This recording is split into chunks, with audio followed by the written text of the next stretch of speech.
Hello, everybody. Welcome to the Red Devil Experience. My name is Eric. I hope everybody is doing well. Manchester United transfer news updates. Alejandro Garnacho to Napoli could potentially fall through.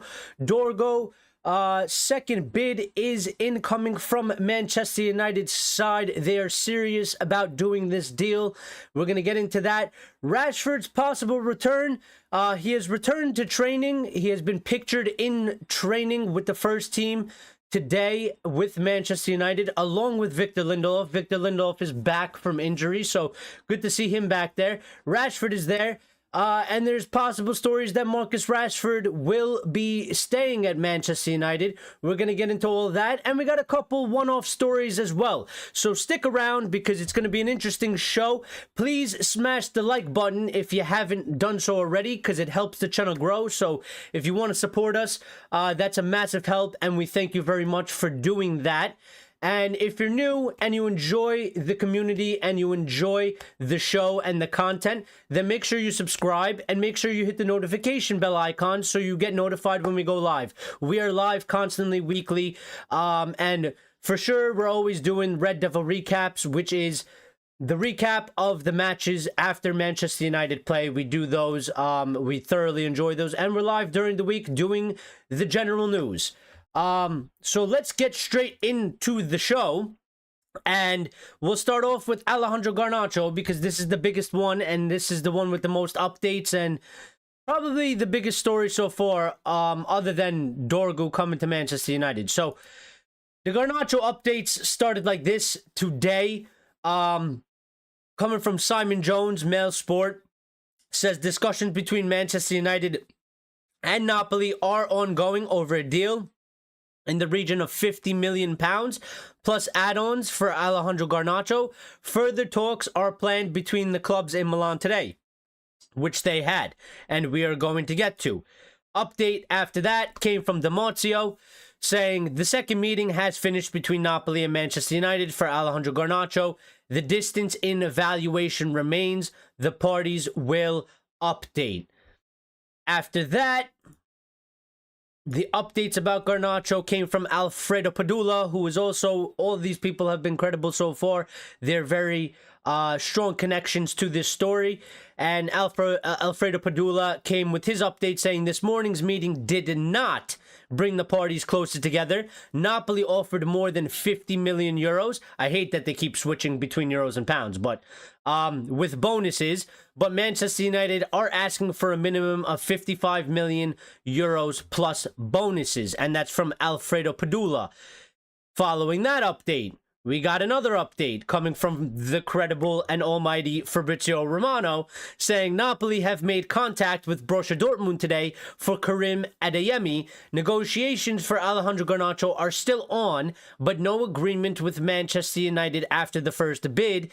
Then tacked on the sentence that has ignited more stories, saying Chelsea are also weighing up a formal proposal for Alejandro Garnacho.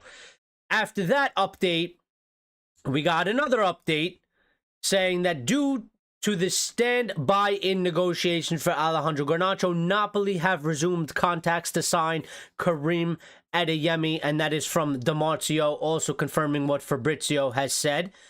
The other update that we got came from Sky Sports that doesn't really have to do with what's going on between Napoli and Manchester United, but indicating that if Manchester United were to sell Alejandro Garnacho for £60 million, for example, they would then be able to spend £180 million due to PSR rules.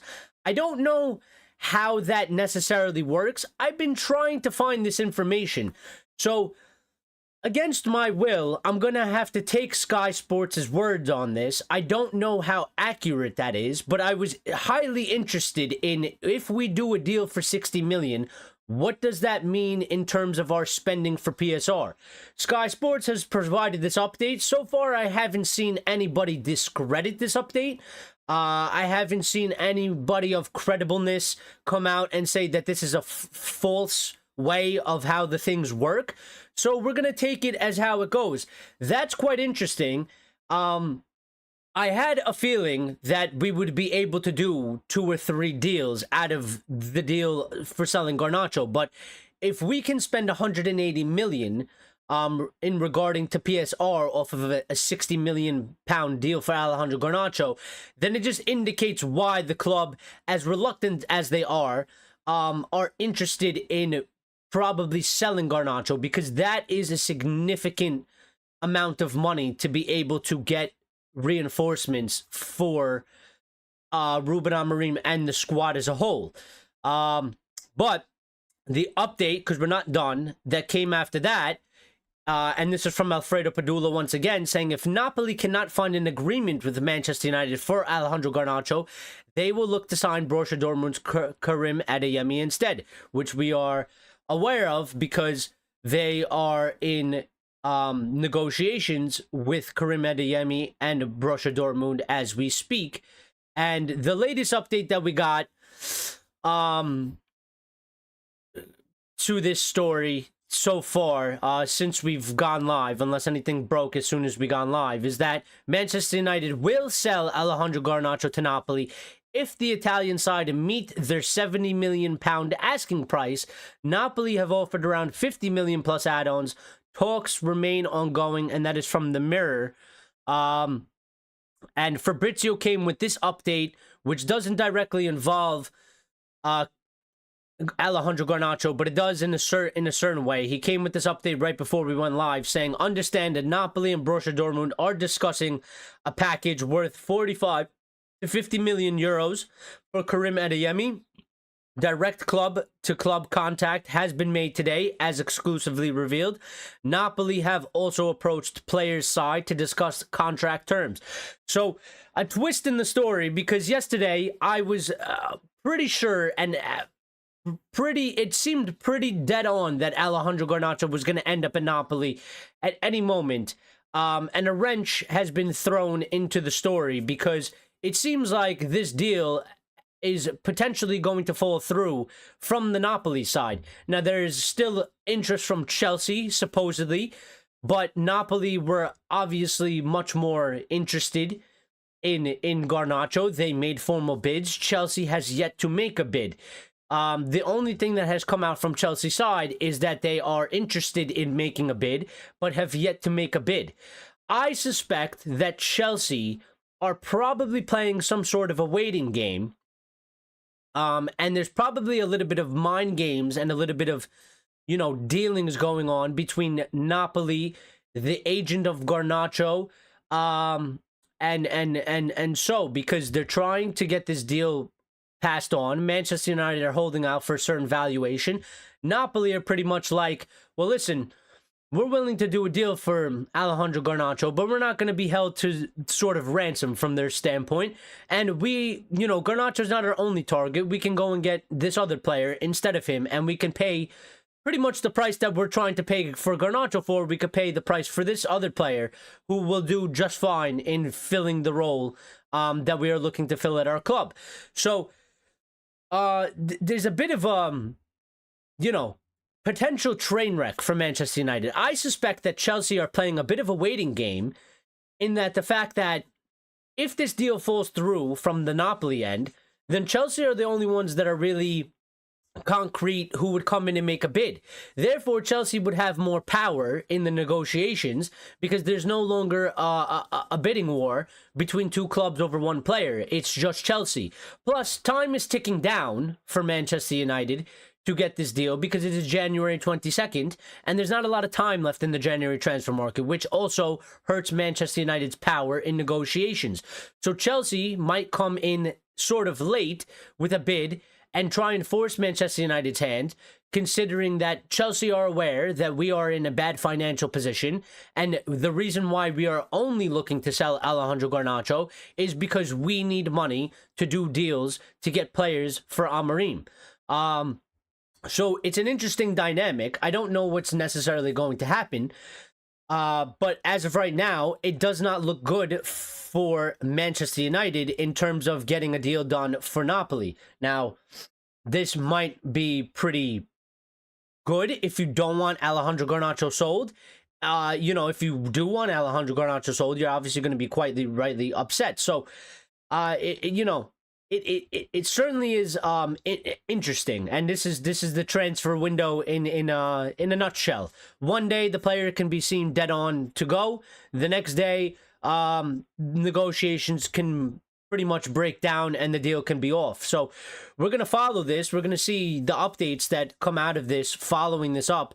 As of right now, as it stands, Napoli are still in contact with Manchester United and a deal is still being negotiated. So it hasn't completely fallen through, but our power is being taken away significantly, kind of with this power play from Napoli. Basically, like, listen, we'll pay this fee, and we're going to pay no more. And if you can't agree to that, then we'll go and do this other deal, and you can figure out whatever you want to do with Alejandro Garnacho. Go deal with Chelsea or whatever.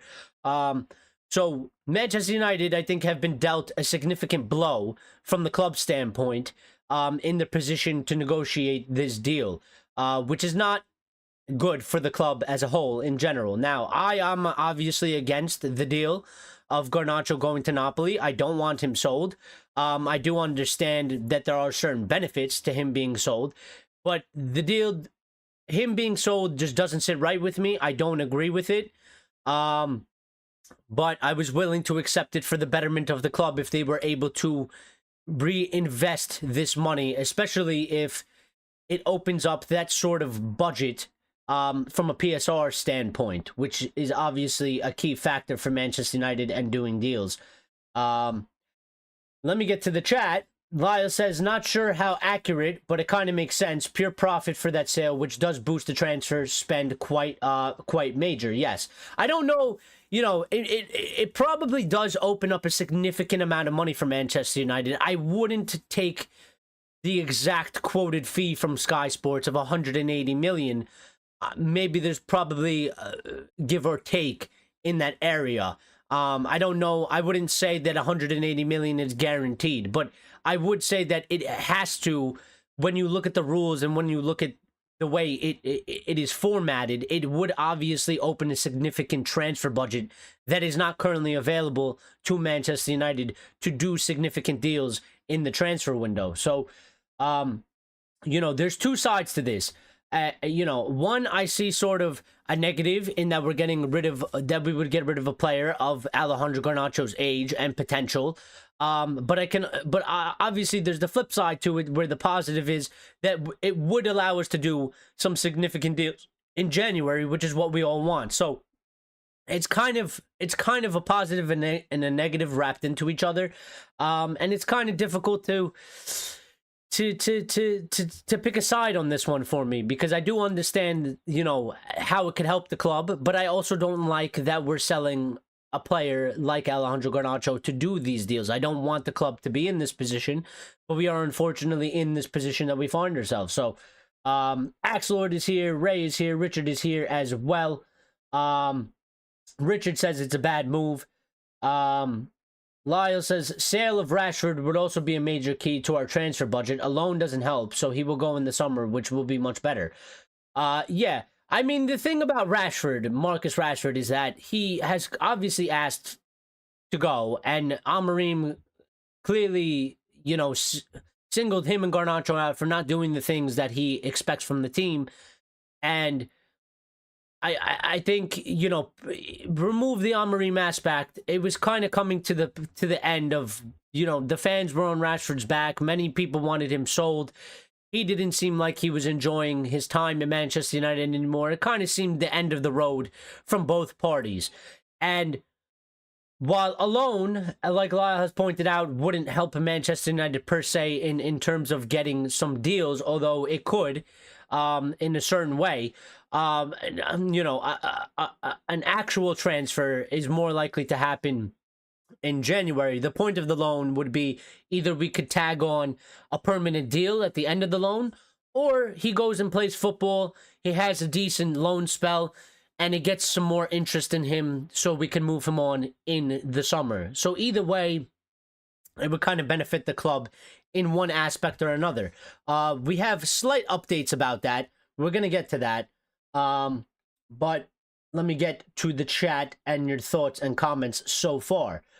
Ray says, like every transfer window, a lot of noise around United. Well, there's always going to be noise, and that's the difficult part about doing these types of things, is that we have to kind of sift through the news, and we have to kind of give our opinions on it, and we have to try and take things, you know, as they're given to us, because we're not involved in negotiations. We don't have, you know, contacts to agents and all types of other things. So we don't exactly know the 100% truth, but we get fed a lot of stories, and we try and find a middle ground in between that. It's not an easy thing, but, you know, I've been doing it for, not on this show, but as just a fan, I've been doing it for quite some time, and I think many of us has as well. So I think we're pretty good at navigating these types of things. But you know, we take the updates as they come, and we do our best, and that's all you can really do. You know, Richard saying, so because he's an academy player, on top of the transfer fee, you get to spend an extra percentage on both spend and wages. Pretty much that how it works, because it is considered, in the eyes of the rules, pure profit, so nothing is negated, which opens up a significant transfer budget, which is it makes sense as to why Manchester United are looking to do this sort of deal. Because again, if we're in a bad financial position and there's interest in a player like Alejandro Garnacho, and you look at the sort of deal and you say, well, if we sell him for 60, we can spend 100, right? That's 100 that we literally can't spend right now. So it makes sense as to why the club are at least interested in hearing out this deal, as reluctant as they are, because if we weren't in a bad financial position, I'm 100% sure Manchester United wouldn't be looking to sell the likes of Alejandro Garnacho, which is what has caused the discrepancy in the fan base, because many of us, regardless of the financial position, just don't feel like it's the right thing for Manchester United as a football club to be doing. We don't want to be, we don't want to see this happening at our football club. But at the same time, you can argue that beggars can't be choosers, and you know, the same people that are unhappy about this Alejandro Garnacho potential transfer are the same ones that are crying for Manchester United to do deals. Well, we have to wake up and smell the coffee that we are in the situation that we're in, and if you want the club to do deals, then we may have to sell Alejandro Garnacho to get this to open up some transfer budget for us. You know, and Axe says, I don't want him sold. The club should nourish and grow him. And that, you know, it's a valid point, and you know, it's a good point, and it's a point that many in the fan base have. And it's unfortunate, because at this situation, not to our own doing as fans, but we can't really have our cake and eat it too. So, you know, we're really putting and pinned into a position of, do you want Manchester United to do some transfer deals in this January transfer window and get players in for Ruben Amorim? Or do you want to hold on to Alejandro Garnacho and maybe do a deal? I mean, there's no other deal really on the table that's going to open up that significant amount of transfer budget. The Rashford deal isn't going to do it. Casemiro ain't going to go. Lindelof ain't going to go right now. Shaw ain't going to go.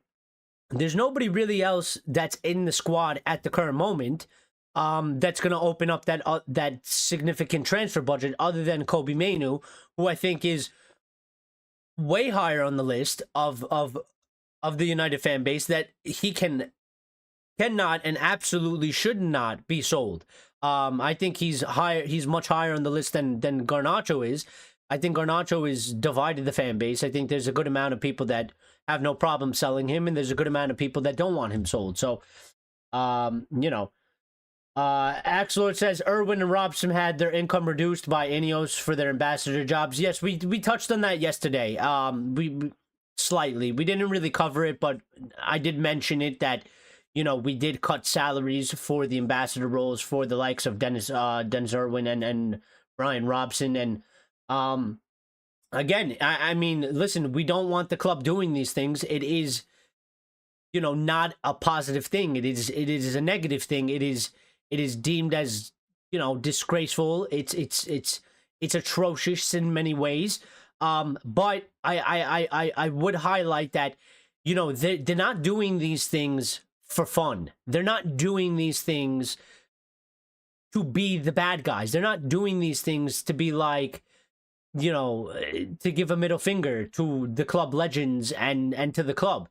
They're doing these things because we are in a bad financial position, and they are doing everything that they possibly can to try and sort out the finances. Now, from a fan's perspective, this seems sort of, frugal in a way that people are like looking at it and are like, is this really going to add up to any significance? Well, they seem to think so. And when a business starts doing this, I mean, they cut costs across everything they possibly can because, from their perspective, every penny counts.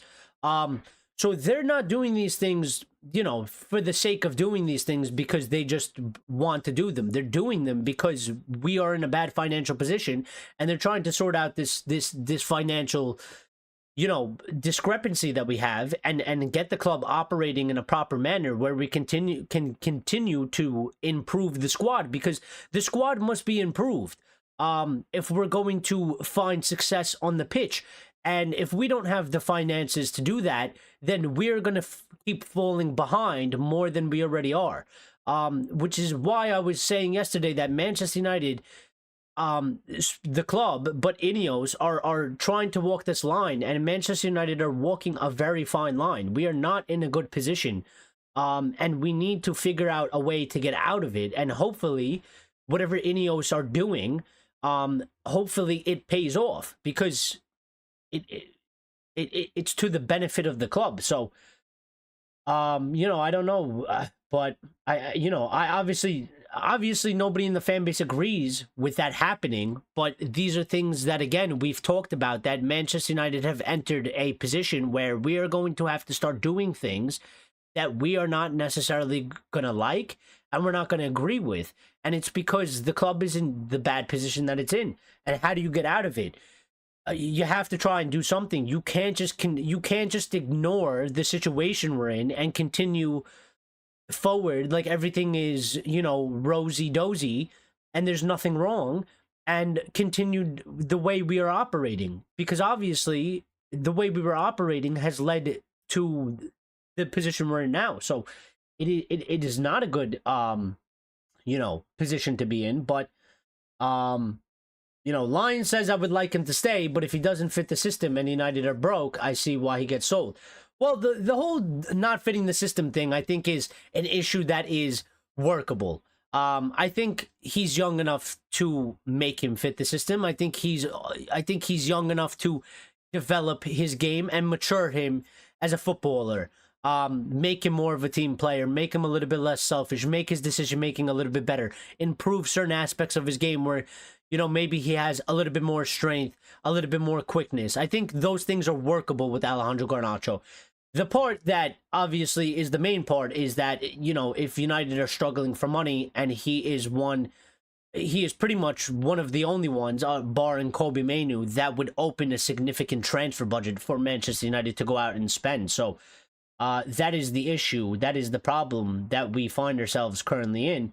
And Lion says it is what it is. Blame the Glazers. I mean, the Glazers have put us in this position. There's no doubt about it. They have led us to this hole that we are in, as we spoke about yesterday. And Ineos are doing what they can to try and set the course in a good path. We are treading heavy waters right now. There is a large storm over Manchester United, not just on the playing side, but the club as a whole. And they're trying to navigate these dangerous waters that we are treading right now, and making sure that the ship doesn't absolutely be in a fucked situation where it just completely sinks. So, it is what it is. Well, Lyle says, well, come to think of it, loan does kind of help a bit because of his salary, and our wage bill will be reduced, helping our funding in the summer as well. Win-win, although a tiny win, I guess. And it is a tiny win, but that's what it is. Manchester United we have to do things. We can't just sit on our thumbs and pretend like everything will be fine and don't worry about it. We'll figure it out. And we can't do what we've done in the past, which is nothing. How many transfer windows did we have in January, where fans are screaming to the roof that we need reinforcements and we need to bring players in to help our season and help our manager and help the team. And Manchester United sat there quiet, did absolutely nothing, didn't help, and our situation worsened. So we have to do things. Unfortunately, I've already come to terms that some of the things that we're going to have to do are things that I'm not going to like. I don't agree with. I don't want the club to be doing. But again, beggars can't be choosers, and we are certainly in a begging situation as of right now. So,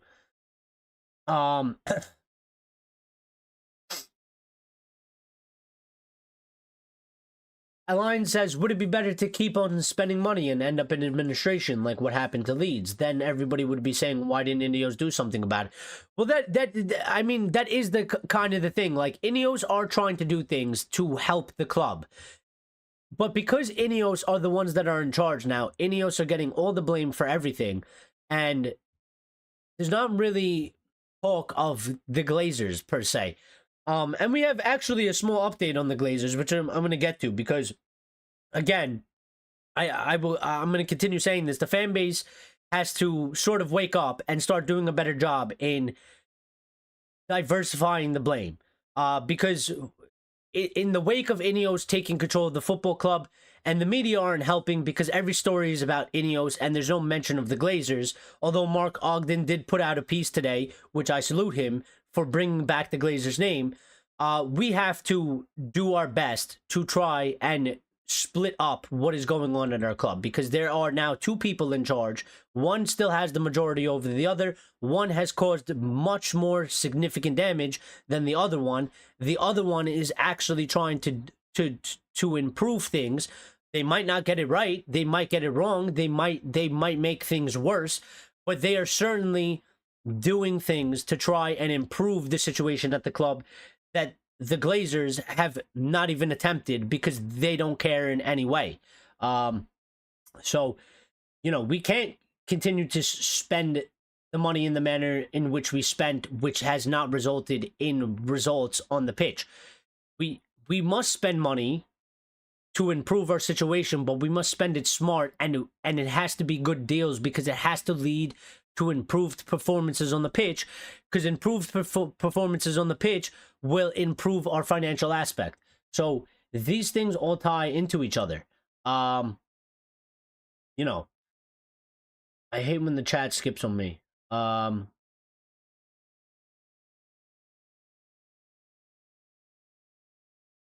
Axe says, what have Ineos done for this club? Cut spending by firing people. But they have to. But if you're in a bad financial situation, Axe, you have to do things like this. You might not like it. You might not think it's a nice thing, but unfortunately, like, Ineos didn't create the situation in which they had to walk into and cut spending by firing people. The Glazers did that. I don't know, like, what else you're supposed to do. If you're in a bad financial situation, what are you supposed to do? Not cut funding, not cut spending, and not fire people, and just keep everybody there, and just let it just keep going the way it was going? Because clearly the way we were set up wasn't good enough. Otherwise, we wouldn't be in a bad financial situation. And not only the way the club was operating in terms of, personnel at the club, but just in terms of transfers, bad transfers, bad everything that has anything to do with financial aspect. The only thing that they did good was revenue from commercial deals, but that's drying up because we are shit, and people don't want to give us money for commercial deals because they don't want to attach their name to something that is not good. That is not great. It's mediocre. At some point, this was always going to happen. That's why the Glazers' plan was flawed, but they don't give a shit because again, it's just passive income for them. They don't really care. They'll keep going with it till it's completely dry and barren, and then once it's done, they're gonna get out, and they don't have to pay a dime. They're gonna leave the debt to whoever it is, and they walk away with all the billions that they've taken out of the club. So, whoever comes in, they're gonna have to deal with shit. And unfortunately, You can blame Ineos for doing a deal with the Glazers, but the Glazers never wanted to sell the club anyway. They still wanted to stay because they see somewhere as business people that there is still value in this club. There is still money to be sucked out of it, and therefore we ain't gonna sell the full sale unless somebody gives us an absolutely ridiculous price. Which is why I blame the Glazers for everything anyway, because there were offers on the table to buy the club outright. They priced those people out on purpose because they didn't want to sell. If they were serious about doing a full sale, they would have accepted the bid from Qatar. But they obviously were never serious about that. So we have to save money. We have to do things. Stephanie is here as well. Says, big up Eric and chat legend. Big up yourself, Stephanie. How you doing? Hope everything is all right. Lyle quoting my Rosie Dozy. Yeah, I couldn't come up with a better one than that. But Stephanie says, breaking news, United linked with Dedlino Deo. Well, yeah, probably once again. So, you know, hopefully it's a good signing. Dedlino Deo. Hopefully that's a good signing. Axe says, you keep saying paper on the cracks on the field. We shouldn't adapt the system. Instead, we should be radical and support Amorim. When will you acknowledge that Ineos is just paper on the cracks for the Glazers? Well, in a certain way, they are. But at the same time, Axe, I would argue that at this current moment, considering we have no power in removing our owners, Ineos are the only people that can potentially be in the court of the fans and actually improve the club's position. Because the Glazers have destroyed it. And the Glazers weren't trying to do anything about it. So Ineos are the only ones since they've come in. There's been talk of a new stadium. They've created a football hierarchy, which we never had. We didn't have a proper one. You know, they're trying to do things. You know, I'm not saying that they are absolutely right in everything they do, and I'm not saying that they will be successful, because again, the task that they have is monumental, and it's difficult, and it's not easy, and they can easily fail. But the way I see it is that, yeah, the Glazers, as a benefit for them, yeah, they did a deal with them. They needed that deal because they needed a partial investment, and they're using them as a shield. But at the same time, these people are here trying to do things to improve the club. Now, whether they improve the club or not is a different story, because of based on what they do and how successful that's going to be. But I'm pretty sure everything that is being developed around Manchester United currently has come with Ineos. The Glazers did not plan on doing a new stadium. The Glazers planned on letting Old Trafford continue to rot. You know, so they're trying to make improvements that the Glazers won't do. So while they have a deal with the Glazers, and you can be unhappy about that, I don't think that they're exactly the same, because one completely just sucked the money out. The other one is trying to improve the situation, and maybe they want money in the end of it. But again, I would argue it's a win-win, because if they want money in the end of it, then they have to make us better. And if we're better, we'll be happy because we'll be a better team. Which means we'll be winning and we'll be playing good and we'll have good performances and we'll be serious again on the football pitch. Stephanie acknowledging we have 9 likes. Yes, smash the like button, please. Grace says Rashford is back. I'm so happy. He deserves it. Well, we're going to get into that in a second. So, but I have some updates on Dorgu as well. So we'll do those and we'll get that out of the way. You know, Lion says, I'm not supporting everything Ineos are doing, but from a business aspect, I understand as long as all the money goes back into the team. And that's one of the things, like, you know, people are arguing, well, there's no guarantee that the money goes back into the team. And it's like, well, you're right about that, but, you know, what are we going to do about it? Like, let's hope that they do put the money back into the team. If they don't put back the money into the team, then we can, you know, protest it or whatever. But to just be like, oh, I don't like what they're doing because I don't know if the money is going to go back into the team. Well, why don't you wait to see if it goes back into the team or not? And then you can hold the stance that you hold. Because, you know, we're jumping the gun a little bit sometimes because we're like, we don't necessarily trust these people, but it's like we don't really have an option. You know, we don't have an option. These people are in control of our club, whether we like it or not. We tried to protest them. We tried to get them out. They obviously have more power than we do, and they're still here. So we need to try and navigate life with these people. Unfortunately, I don't think there's any navigation with the Glazers. I hope there's some sort of navigation with Ineos. You know.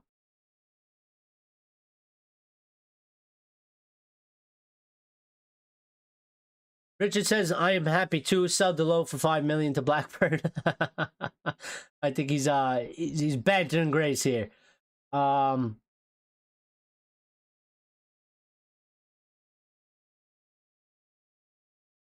Stephanie says United are Premier League talking about transfer deals and non-league is in doing deals.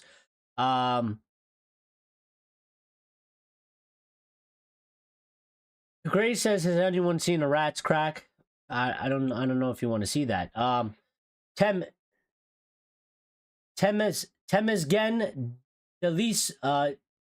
Deliso, if I pronounced your name wrong, I apologize. I tried my best. Said United, I want to Gaio Kerkez, Ederson to United is better for 2025.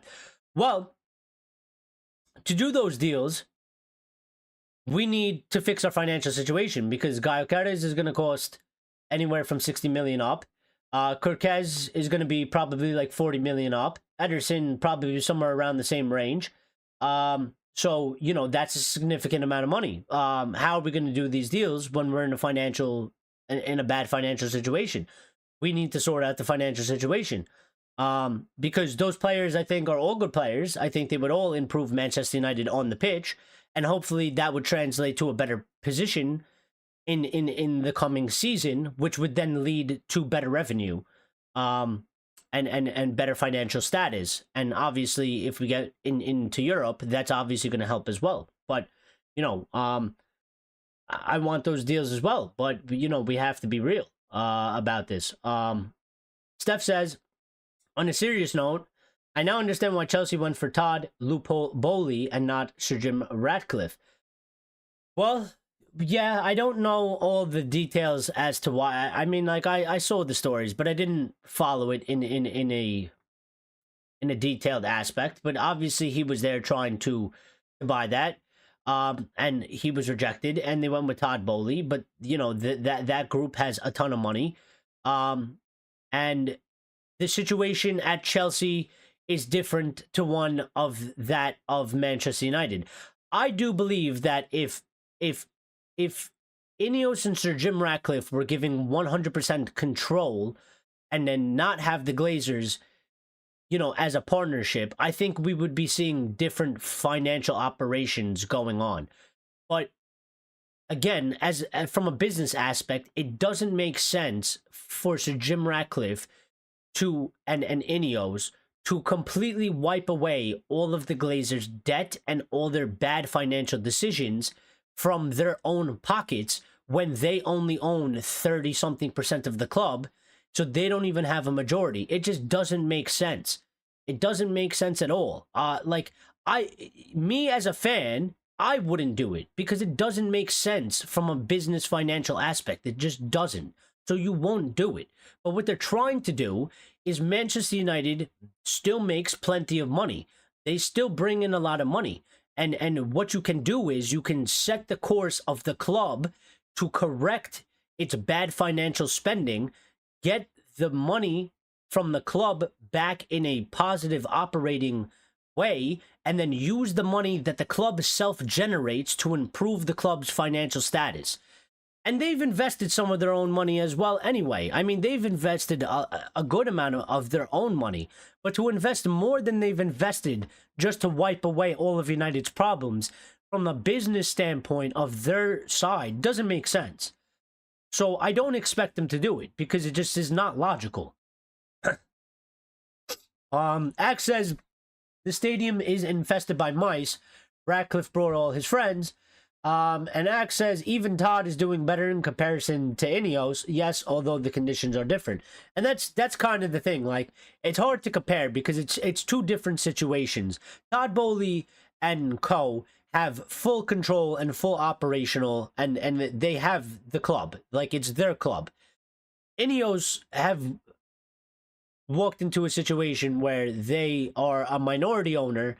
They have the majority owner. The majority owner is the one that's done most of the damage of the club.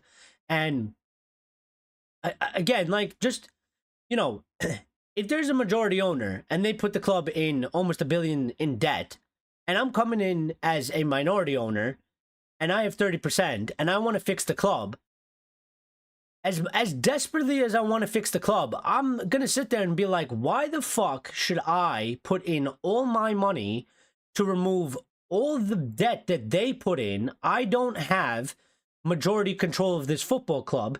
They're gonna get all their bad doings erased by me, and then they're the ones that they stand to benefit the most over me because they still have 60% of the club.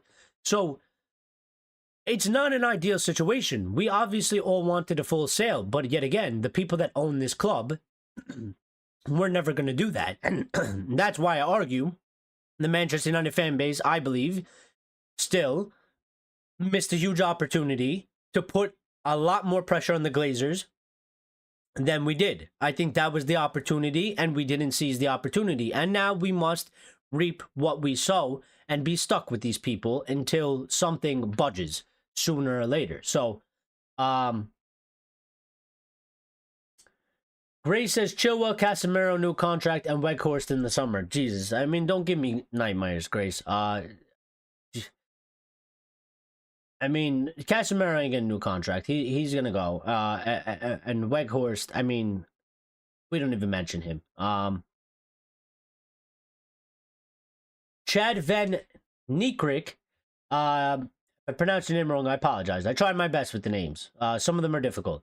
Says Maguire, Mount, Anthony, Onana, Martinez, Rasmus, Xerxes, all financial mistakes, and selling Sancho for cheap. I mean, yes, in a way, you know, and all those deals were done not by Ineos. I mean, no, listen, the thing about Ineos is nobody can complain about the transfer deals that we've done in the summer. Nobody has complained about the prices. Nobody has complained about the salaries we've given them, and nobody has complained about the quality of the player. So in that aspect, they have done a good job there. And when you compare that to what we were doing before, as Chad has pointed out, Maguire was a terrible buy, way overpriced. Mount was a bad buy. Anthony was a bad buy. You can argue Onana was a bad buy. Martinez, I'm a little bit, you know, I think he was an okay buy. Like, you know, he's been all right. He had some bad games, but I think he's still a player of good quality. I think Rasmus was an expensive deal, and it was certainly a gamble because he has to become a very good player for it to pay off. But it was a high fee, and Xerxes as well. And then, you know, even mentioning selling Sancho for cheap. Well, selling Sancho for cheap was because we paid a lot of money for Sancho. He wasn't the correct profile of player that we needed at the club. It ended in a bad disaster. And we ended up in a situation where we had to sell him for cheap because we had no other option. So, you know, these are the things. These are some of the things that have led to where Manchester United currently is, and we cannot continue to do deals like Maguire, Mount, Anthony, etc., etc. We can't do this. We can't. It's clear and evident that we cannot, because we will go into some sort of an administration at some point, like Leeds or Blackburn. We will fall off the face of the Premier League. Because we clearly have been operating poorly. Every single fan in this fan base has been bitching, crying, and moaning in the correct way. I'm not saying it in a bad way, but of how bad we operated as a football club, and we potentially have The only hope that we have is a group called Ineos that have managed to get 30% of the football club and get actual Glazer shares to have power to try and correct things. They're trying to do things and correcting things, and fans are losing their shit on Ineos. Like they were the ones that created this scenario in the first place. I don't get it. We can criticize if they do something and it doesn't work out. That's fine, but they're getting criticized for even trying. And we're not even giving time to see, if these things will improve the situation of the club. And I don't agree with it. So, but Anthony was bad. You mentioned Delo. You're running a fine line, Chad, with Grace.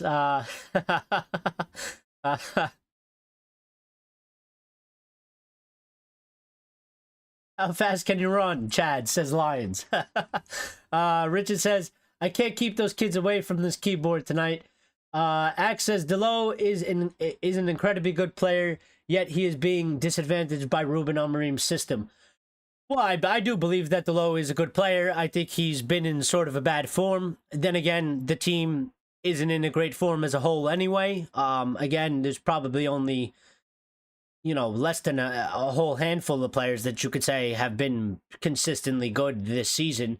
So it's not like he's singled out as, a bad player. I did believe that, we could play him right or left, but I do sort of believe now that he tends to be very uncomfortable on the left-hand side. And I think, just thinking back to, when he was in form and he was playing very well, it was always on the right side and he was consistently playing on the right-hand side. So I would like him to get back over there. But, again, not only, Axe says that he's being disadvantaged by Amorim's system. I think Delo is being disadvantaged by the fact that the club have gone without a proper left back for over 2 seasons now. The fact that the club haven't brung in a proper left back or have a proper left back, and that we try to rely on Luke Shaw and Malacia, who one is totally injury prone, the other one sustained a very bad and long-term injury, and there was question marks about how good he was. So there's all sorts of aspects over there that have to do with that is, and that's why Manchester United are in the mess that they are in.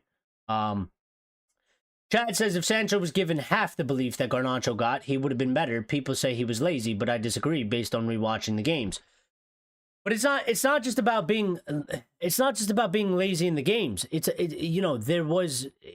about what you're doing in training as well. And I just don't think he had the correct attitude and mentality for a football player at Manchester United in the current situation that we're in as well. Listen, it's one thing, we've talked about this multiple times, it's one thing to have the attitude and mentality and the character to be a Manchester United player in a Manchester United team or for the Manchester United club that's in a good position. It takes a whole nother mentality, attitude, and character to be a Manchester United player in the current times where the club is in a very negative position. And from his actions and from what I've seen on the pitch from him, I don't think he had the correct attitude, the correct mentality. I will never forgive him for the public statement that he made against the manager. I don't agree with that. I don't agree. And it didn't have to be Sancho. It could have been Garnacho. It could have been Rashford. It could have been Bruno. Any player that did what he did, there's no coming back from that for me. And once you do that, I will question your character to the end of the day. I will question your mentality and I will question your attitude to the end of time, because I question you as a professional. And you know what? We got rid of him and he's gone to Chelsea and he ain't pulling up trees at Chelsea. He ain't doing world-class performances at Chelsea. So I don't think that it was necessarily, and Bach says that Sancho is a waste man, and I kind of agree. Axe says Ineos going will create an opportunity to also attack the Glazers. Well, you're gonna have to wait for that because they just got here. So, a series of events are gonna have to transpire before Ineos get out. If they go, because they could end up buying the rest of the shares from the Glazers. Because now a situation that has also been created is if the Glazers do decide to sell the club fully, they have to now buy out the Glazers, but they also now have to buy out Ineos completely, which is probably going to create problems. So the selling of the club has been made much more difficult as a whole. Obviously, they could buy the majority of the Glazer shares, own the majority, and Ineos can stick on as a minority if they really want to. I'm sure whoever would want to buy it would try and push them out in one way or another. And obviously, it depends who it is, because it depends how much money they have. Like Qatar, they have enough money to come in, buy the Glazers out, and then also offer a significant fee to Ineos to get them out, because I'm sure they would want 100% control, and they're not going to take 60%. But yeah, you know, that is a whole nother thing in its way. Chad says Sancho is no waste. We didn't want him back. Well, he didn't want to come back either. Because Eric Ten Hag was there. So he made up his mind, and he disrespected, you know, the club along the way and the manager. So, you know, Grace says Delo's form is fine. You lot are just blind. And Chad says Delo gets cooked by top wingers. Chad, you're waging a war you're not going to win against Grace. She is Delo FC till the end of the day. You know, and Grace says Delo automatically gets in teams just for having that beautiful face. And this is what we're talking about. So let's get on to the updates about Dorgu. And these updates follow as is. They're in chronological order. So Fabrizio came in the early hours of the day today, saying talks between Manchester United and Lecce will continue for Patrick Dorgu. And then we got sort of an update that had to do with Dorgu and Alvaro, because we were talking about this yesterday. And Fabrizio came with this update saying Manchester United will sign a new left wing back. While talks for Patrick Dorgu continue, Alvaro Carreras, or Alvaro Fernandez, is another option on United's list. The club have a £15 million buyback clause for the player. We mentioned this yesterday. We talked about it. My thinking of this is that we probably need two left wing backs. Let's be honest. We probably need two left wing backs at some point, because I think Luke Shaw, in some capacity, some way, you know, number one, we obviously know we can't rely on Luke Shaw. He's completely unreliable. He's coming back from injury in the next couple weeks or so, and I have no doubt in my mind that he's going to get re-injured. So he's essentially useless and unreliable. So that's one left wing back, you know, out the window. Then there's Malacia, who has come back, but his ability is being questioned. He doesn't seem like he is the right fit.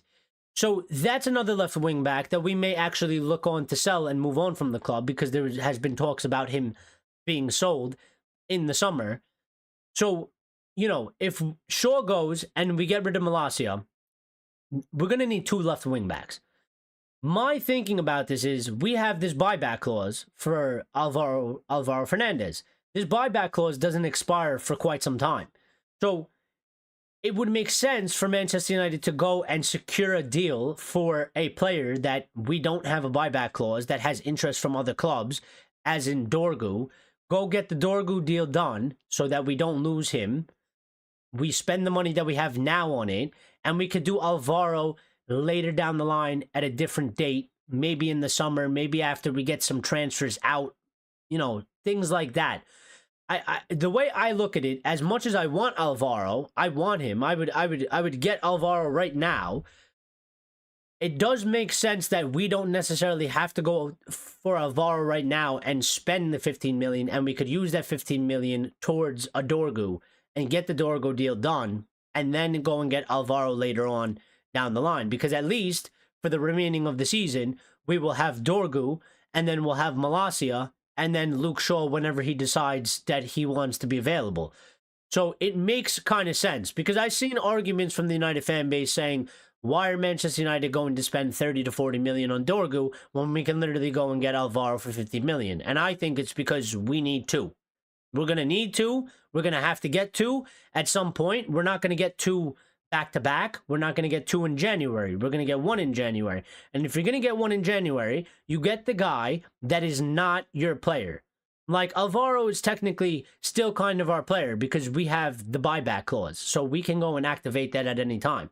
Dorgu is not our player. Dorgu can, there's interest from Napoli for Dorgu.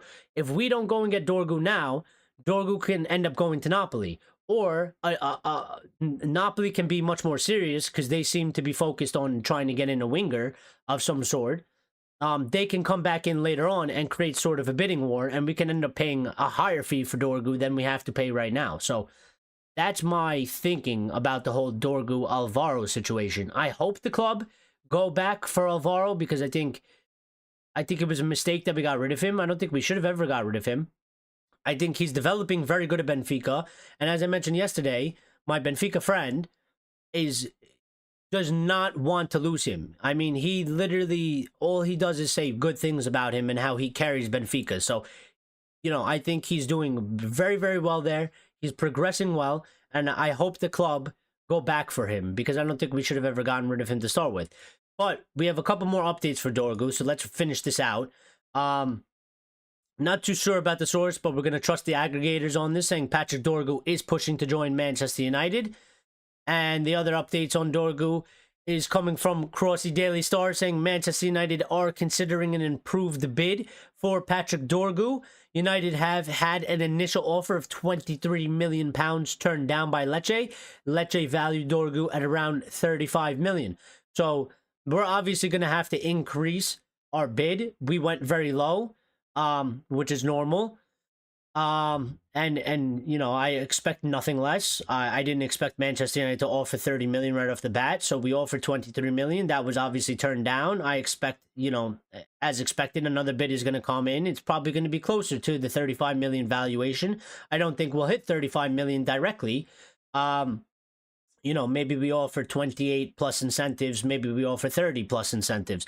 But a second bid is definitely incoming. And it's going to be interesting to see if we got any updates since we went live, which I will check. But the last update that we got came from Laurie Whitwell, who was very, very credible. And we take his words as is.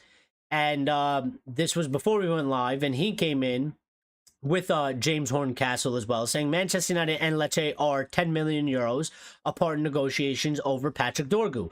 Talks are continuing to bridge the gap, and United's director of negotiations, Matt Hargreaves, traveling to Italy can be seen as a sign of optimism around the deal.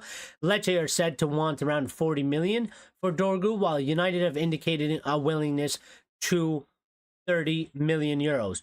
So I think the Dorgu deal is going to get done. 10 million valuation isn't a lot. They'll probably find some middle ground, 5 million in between it, and get the deal done. United are very serious. Fabrizio, giving us the update that United will sign the left wing back in the January transfer window. Not sure what happened to the Nuno Mendes story that quickly died. Not sure why. No talk about him, but Manchester United are very serious about Patrick Dorgu. We are in Italy trying to get this deal over the line. So I expect this deal to happen probably within the next week for sure. Maybe in the next couple days. And here's a summary just to round up, all the news, all the stories, aggregated into one. And this is a summary of basically the situation of Dorgu. Manchester United are actively pursuing Lecce's Patrick Dorgu with negotiations ongoing to bridge a valuation gap, with initial reports suggested a 27 million euro offer was rejected. Current discussions indicate more complex scenario, with United potentially preparing a bid around 35 million euros. Though Lecce's expectations remain high, meanwhile, interest from Tottenham adds pressure to the deal. So there's a little bit of information that we didn't talk about. On another front, Manchester United have an opportunity to re-sign Alvaro Fernandez from Benfica with a buyback clause set at 20 million euros, offering an alternative strategy in their transfer market approach. Both players could significantly bolster the United squad, with Dorgu's eagerness to join the club fueling the transfer talks. So it's a positive that, Dorgu is pushing. He wants to come to Manchester United. He's not really given any interest to Tottenham or Napoli, etc. Manchester United is his number one priority, which encourages me that we're going to get this deal done. So, the chat is saying, Line says, for 10 plus years, we've been trying to get the Glazers out. As long as there's still milk to squeeze, they're going nowhere. And unfortunately, I do agree with that. And, you know, that's pretty much the situation we find ourselves in. Unless somebody wakes up one day who just decides they don't give a shit anymore, you know, like Qatar or something, who have an endless amount of money, and just go to the Glazers and be like, we don't care that, you know, it's not up for sale. Here's 10 billion. Please F off. But that is literally a miracle, and I would give it less than a 1% chance of happening at this current moment in time. But if Manchester United continue to decay and Manchester United continue to decline, then maybe, you know, a situation like that does arise. Because, again, if the financial aspect... So, in a way... You know, because you know, people don't want Ineos and the Glazers here, right? But you want the club to do good. So you're caught in between a rock and a hard place, because really you should be in a way chanting for Ineos to fail, because if Ineos fails, then the club is going to be in a worse position, which means that the financials are going to be much worse, which means that the Glazers might sell. But at the same time, your club is being absolutely destroyed, which is what you don't want. So, you know, it's not a good place to be for any fan. You know, Axis, don't forget, we don't need Qatar. We need fan-owned system of ownership. Well, I don't think that's going to happen, unfortunately. I think we're in a space, in a time in period, and the way Manchester United is owned, that I think that, unfortunately, as much as I would love that, I think it's completely impossible for a fan-owned type of thing in Manchester United. I think that's long gone. Especially in the Premier League, not happening unless they were to make some sort of law, to tip the balances back in favor of the people. But I don't see that happening. There's way too much money, and there's way too much, you know, there's no club in the Premier League that is owned by the fans. There will not be a club in the Premier League owned by the fans. It just will never happen. It costs too much money. Fans won't be able to pull the money. And they won't be able to do the deal. You know, only multi-billionaires will be able to do deals for clubs. So we won't be, you know, we would need a lifelong massive Manchester United fan that is a absolute diehard fan that has billions and billions of dollars to take over the club, and then give a significant percentage of that to the Manchester United fans. And even with that, you're only getting a percentage of the club. You ain't getting the whole club. So as much as I would love for a fan-owned based Manchester United, because I envy teams like Real Madrid and like Bayern Munich who have that sort of system, that's just not something that's ever going to happen in the Premier League. It's just too far gone.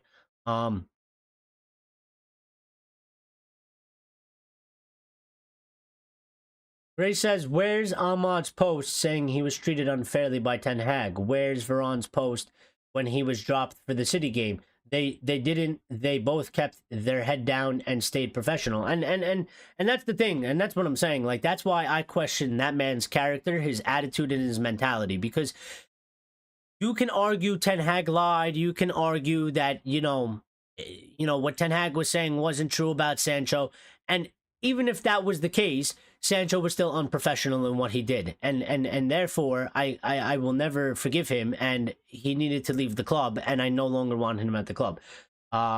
So even if he did lie, like Chad is saying, you know, I'm sure that's not the first time a manager might have lied and might have said something that a player didn't like, or a player thought that it wasn't true. I'm sure there was many times that Erik ten Hag made a decision against a player, and a player thought that it was bullshit, and they disagreed with it, but they didn't go and write a fucking, notes app and put it on their social media and leave it there for a week and a half. So, and make the club look like an absolute joke. Completely unprofessional by a footballer, and he's overhyped. He was overhyped, wasn't worth 80 million, doesn't play like an 80 million player, has gone to Chelsea, and again, he's not putting in world-class performances at Chelsea. So, Lion says, is Dorgu really the one, though? I don't know. I can't tell you. I've never watched Dorgu, never watched him play a 90-minute match. Never seen him kick a ball other than a highlights clip, which I don't take into account because I don't like highlight clips. I think they're nonsense. So, is he the one? I don't know. But I can't listen. I asked Manchester United to get people in for Ruben Amorim, and not just for Ruben Amorim, but for the project, for the playing squad. And they're working on that, and I hope Dorgu is a good player, and I hope he's one that fits the system, but also, the profile of player that we've been looking to bring in. Somebody with a strong mentality and attitude, a good character, and some good ability. I don't know if he's the one, but at least we're doing something. At least we're not sitting there. Listen, the old Manchester United, the one pre-Ineos, would be sitting there saying, we're not spending any money. We have Luke Shaw and Malacia, and we're going to go with our left wing backs. And every fan knows that would never provide what we need. Number one, because maybe they're not good enough. They don't fit the system. Also, injury proneness. That Manchester United would not be going for a left wing back right now in January. And we are. So I can't complain about we're getting a player that nobody knows his name, what talents he's got. He's these no-name players.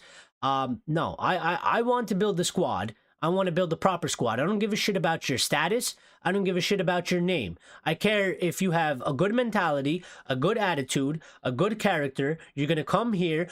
You're hungry. You're going to fight for the badge. You're going to run on the fucking pitch. You're going to leave everything you got on the pitch. That's what I hope he is. That's what I hope he is. I don't know if he is, because I've never watched him play. But you know what? I hope he is. I hope he is similar to Amad Diallo in a certain way. You play for the team. You play for where you're asked. It's not about you. It's about the team. You trust your teammates, and you trust the club, and you have a love for the club, and you play with your heart on the pitch for Manchester United. And you have some good ability to add into that mix. So that's what I'm hoping we get. I don't need Theo Hernandez. I would like Theo Hernandez, because Theo Hernandez is a very good left back, probably one of the best in the world, but we can't afford Theo Hernandez, and we don't even have a squad. In terms of a base of a real squad, of a team, like a group of players that you look at and you say that's an actual team that complement each other, that fit the system well. We don't have any of that. So let's build it. And if it takes players like Dorgu to come in, then so be it.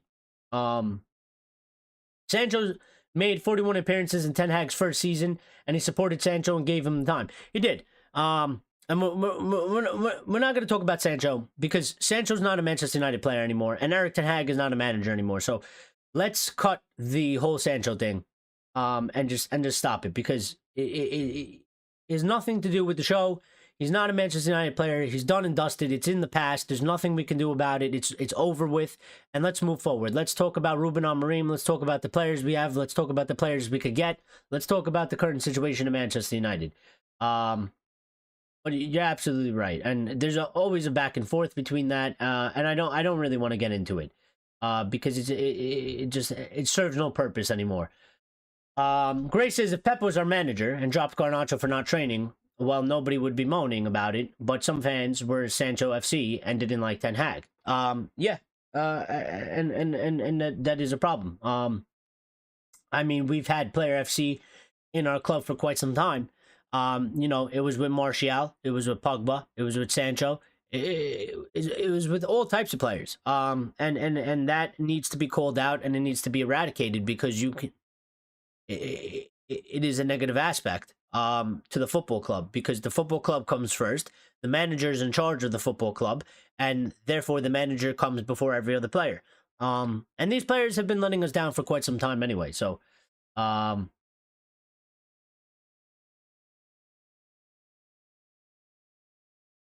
Richard says, after 4 active windows, I will judge the manager. Well, yeah, probably something like that, because that is a pretty decent amount of time and period. And you would say in 4 active windows, we should be able to get a significant amount of players in, and we should be able to get a good amount of players out.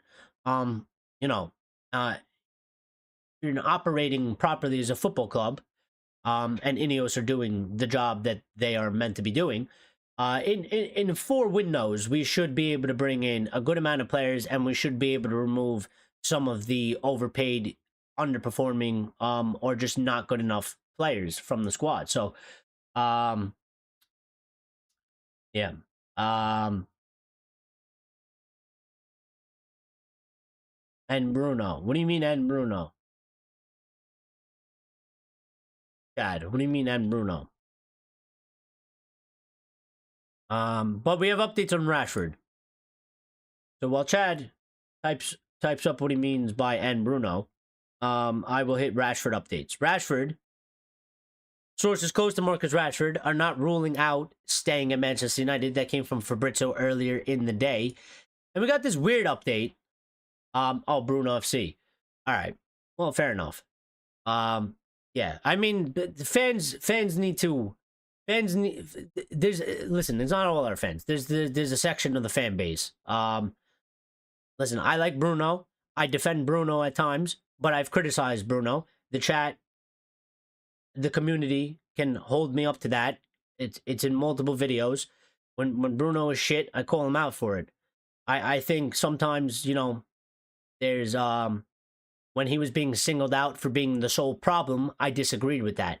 I think some of our fan base needs to get a grip on reality, and it's not always green and red. There's a middle ground, and sometimes Bruno isn't good enough, but Bruno is not the sole problem. But you are right. There was a Bruno FC that, Bruno is God and he could do no wrong. But there's many players like that. There's many players that have been like that, and that comes from the club, because we need to fix the culture as a whole from the club. So. But we got this weird update about Marcus Rashford that doesn't. It's just. Let me just bring it up. So it came from Mate Moretto, which I don't even know who he is, to be honest. But again, we're gonna have to trust the aggregators on the sources that they pull. So they came with this update saying there was a meeting this afternoon between Marcus Rashford's agent and Barcelona, and something happened. That is literally the update they gave us. I don't know what kind of update that is, but that might be one of the worst updates from anybody that does news ever. I mean, Rashford's agent in Barcelona had a meeting and something happened. Well, like, Eric woke up this morning and breathed air. Like, I don't know. Like, what kind of update? What does that mean? What does something happen mean? You couldn't expand on that. So you had the information that they got, that they had a meeting, and you had no details as to, was it good? Was it bad? Is he going there? Is he not going there? There was no updates to that. So literally the strangest. Yeah, Lyle says, and something happened. And this is why, like, I don't know that source. Sometimes I question the aggregators, unfortunately, because some of them, they do a good job, but sometimes I think they get caught up in trying to get the news and clicks and stuff like that, and they do put up these weird, not so credible sources. I don't really know, but for the minimal fact we could take, there was a meeting this afternoon between Rashford's agent and Barcelona. So hopefully we get some more information as to what that meeting transpired to. Is he going to go? Is he going to stay? As I've obviously mentioned, he was pictured back in training with the first team today. So there's been talk about maybe he's coming back into the squad, and maybe he is not going to be able to be transferred somewhere. I have a summary on basically what has gone on in that was updated probably about almost 2 hours ago now, saying Marcus Rashford has been spotted back in training with Manchester United, looking upbeat as the team gears up for the Europa League encounter with Rangers. Despite swirling rumors about his potential departure, with Barcelona showing clear interest, Rashford's presence in training suggests he might still have a role to play at United. While Barcelona's interest has been confirmed through various discussions, there's no solid evidence supporting advanced talks with Fenerbahce for a loan move. Rashford's future remains a topic of key interest as Manchester United navigates through this transfer window. So it's not the most telling thing. Again, I think that as of right now, unless we got more news that I'm not privy to yet, I think Marcus Rashford is just playing the waiting game because he is desperate to go to Barcelona, and Barcelona need to sort out their situation, just like Manchester United need to sort out their situation. Barcelona is in a sell to buy situation. Manchester United are in a sell to buy situation. No movement can come from Barcelona's end until they remove a player. They have to remove a player from their club, and then they could go for Marcus Rashford. So I think Marcus Rashford is holding up everything because he wants to go to Barcelona, but he has to wait for Barcelona to do Barcelona things. So yes.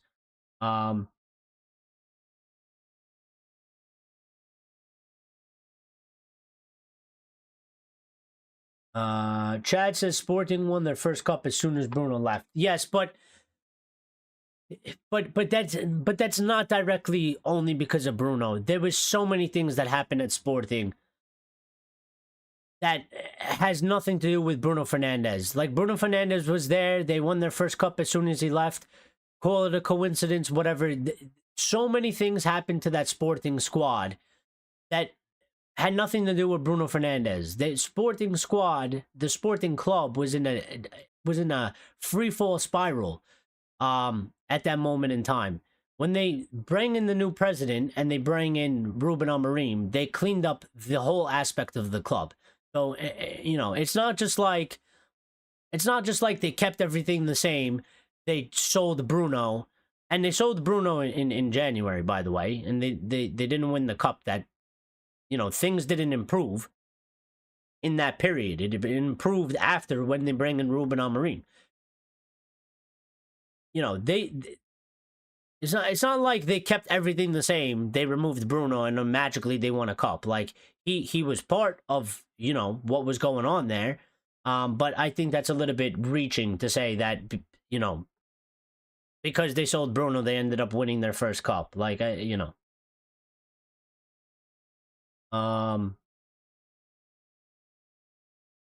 But Chad says his problem is he's not a general in the midfield. Well, that's fair. That's a fair opinion you could have. So, Richard says we need someone like Bruno, but if we got a younger, similar type of player, I would sell him. Well, here's the thing.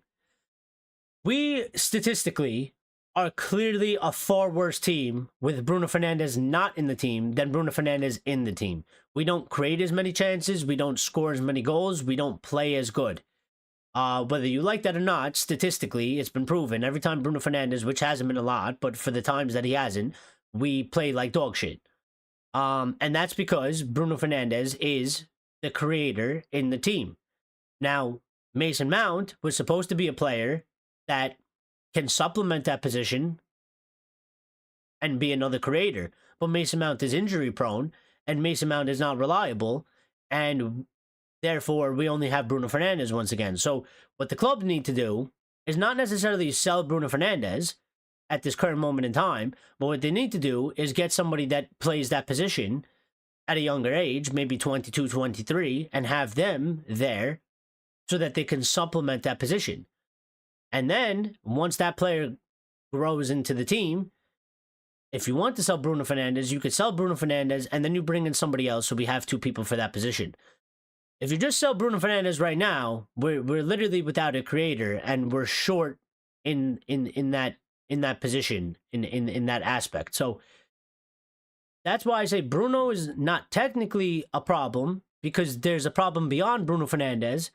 And sort that problem out first, and then you could deal with whether you want Bruno Fernandes at the club or not. Gray says every manager has their favorites, and they always pick. And every fan has their favorite player that can do no wrong. Yeah. And you know, the managers have their favorites for a reason. They deal with the players every day. They're there. They watch them in training. They deal with, you know, their egos, their attitudes, their characters and stuff like that. And obviously, interactions with people that you have on a daily basis. You're going to favor some people. Maybe those people do what you ask them to do. Maybe they make your life easier. And maybe some others don't do what you ask them to do.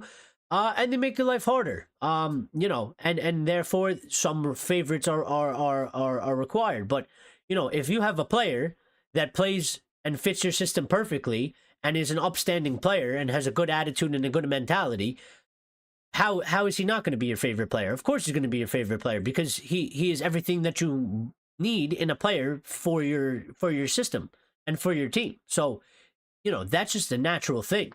Where it comes into play is where you need to have fairness and merit, in that, okay, this player might have been very good for you, but in this current moment, this player is not doing good, and you can't just continue to push through with this certain player, because they are letting the team down and they're letting you down. Take them out, put somebody else in, give somebody else an opportunity, and let them rework themselves back into the squad. I think that's where people have problem with the favoritism of managers, is because sometimes managers go a little bit too far and they refuse to remove a player even though they know that that player is playing very, very bad. And if it was another player who is not necessarily one of their favorites, they wouldn't get the chance a day to continue on. And I also agree with that as well. Like, they shouldn't be doing things like that. You need to have a fair hand in these things. But every manager is always going to have a favorite, and fans are always going to have a favorite. But it's about having a balance and being fair, and not being not having like a bias and an agenda, and, like, you know, just because it doesn't fit your narrative of your player, that you ignore the facts. You know. Chad says, who else does Rashford's agent represent? Maybe he was there on other clients' behalf. Well, no, I don't think so, because his brother is his agent. And as far as I know, Marcus Rashford's brother only represents Marcus Rashford. I don't think Marcus Rashford's brother technically has an agency, so I don't think he represents any other players. I think he only represents Marcus Rashford. So if Marcus Rashford's agent is there, that's his brother, and that has only to do with Marcus Rashford. It doesn't have to do with anybody else. So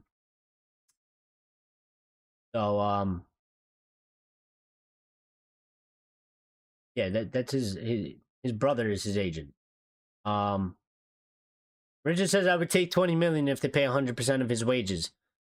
And Grace says 20 million for Rashford, please just go. Well, I did see a story that apparently Arsenal were looking possibly to offer 20 million for Rashford and take him. I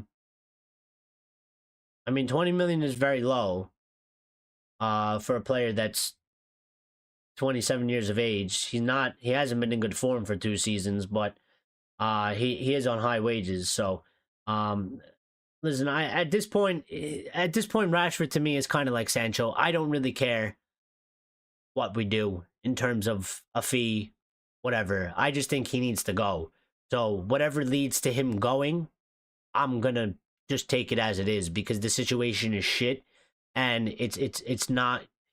There's no way in really improving it. So, you know, again, beggars can't be choosers. We can't be like, oh, 20 million is really low for Rashford. That's a disgrace. Like, no, it's either he needs to go or he needs to stay. And I think he needs to go. So if he needs to go, then if we got to get rid of him for 50 million, we got to get rid of him for 50 million. I don't like it, but I think it's for the betterment of the club. So, Chad says he plays counterattack football, not game controlling football. Well, that is one of the things, is that he came up in squads. That's what he was like developed into, really, because Manchester United played a lot of counter-attacking football. So that's what he pretty much developed into. And we're obviously trying to change from that and not play counter-attacking football and play progressive, modern high intensity attacking football that requires a lot of work rate in all positions. You have to do, not just attacking, you have to do defending as well. And he obviously doesn't fit that. So, Chad says the next season is almost as soon. Amorim got luck because Bruno left. Well, I don't know. I don't think so. I think it's a little bit far fetched, but listen, if Bruno leaves Manchester United and we end up winning the Premier League the season after, then I'll give it more credibility. But I think that's just I think that's a far fetched thing to say.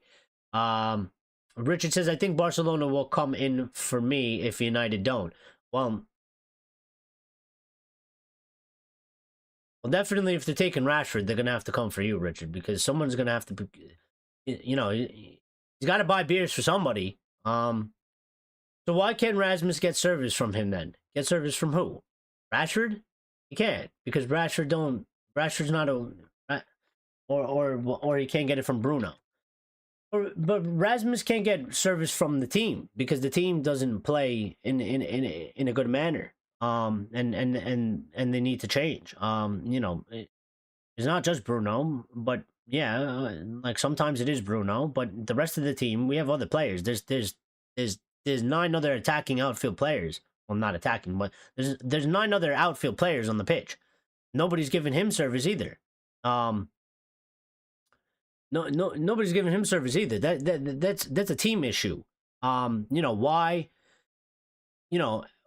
Manchester United haven't created chances for the strikers for like 3 managers in a row. That's a squad dynamic, a squad issue. And maybe Bruno's part of that, but there's other issues as well in terms of maybe a player like Rashford who can't provide a cross, who doesn't play the football that we need to play.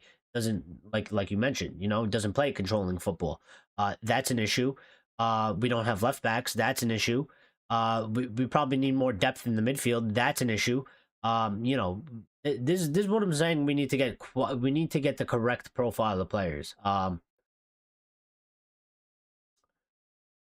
And Lyons pointed out Højlund needs to work on his movement. He does. He needs to work on certain positional things. Certain movements, he's not a finished article by any means, and he's not a perfect player. It's not just like, he gets no service, and if he got service, he would be perfect striker. He needs to improve his game as well, but it's in multiple aspects. It's not just like that's the only issue. If we solve that, it's solved. If it is what it is. So,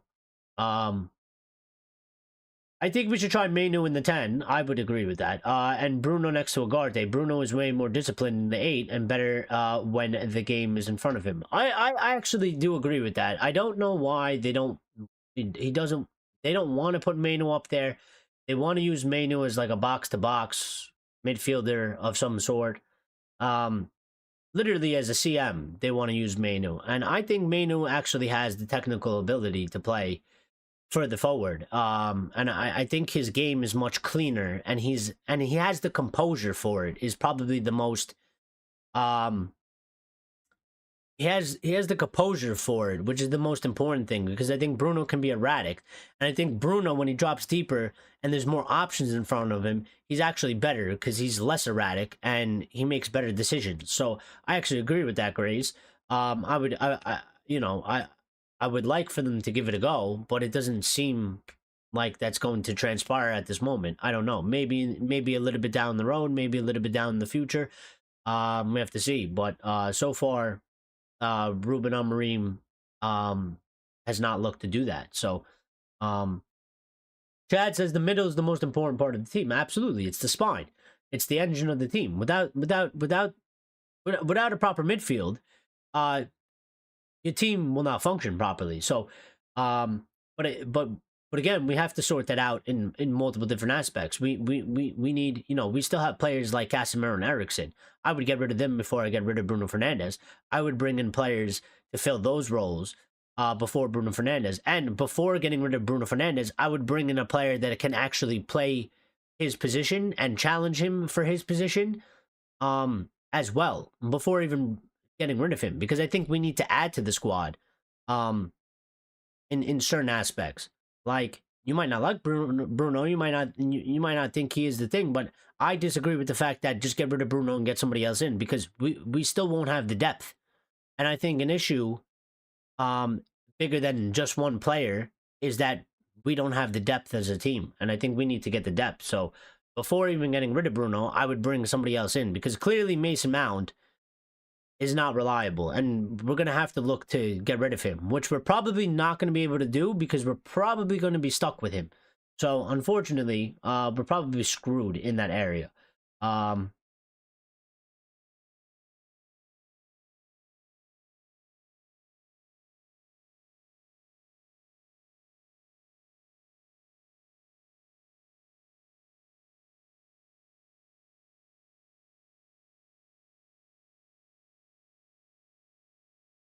Bruno is in his 30s and can't move around the pitch like a box-to-box midfielder needs to. But, I mean, listen, if a significant offer came for Bruno Fernandes, I would probably sell him because he is in his 30s. But, again, if you sell Bruno, we got to go get two players that play his position. Because we need the depth. We don't have the depth. You know, even if Bruno is a problem, the problem with Bruno is, who do you sub in? If Bruno's having a shit game, who do you sub in Bruno's spot? There's nobody. There's nobody, because we have to play Meno and we have to play Ugarte because Casemiro and Eriksen don't have legs. You could play Eriksen, but Eriksen don't have legs.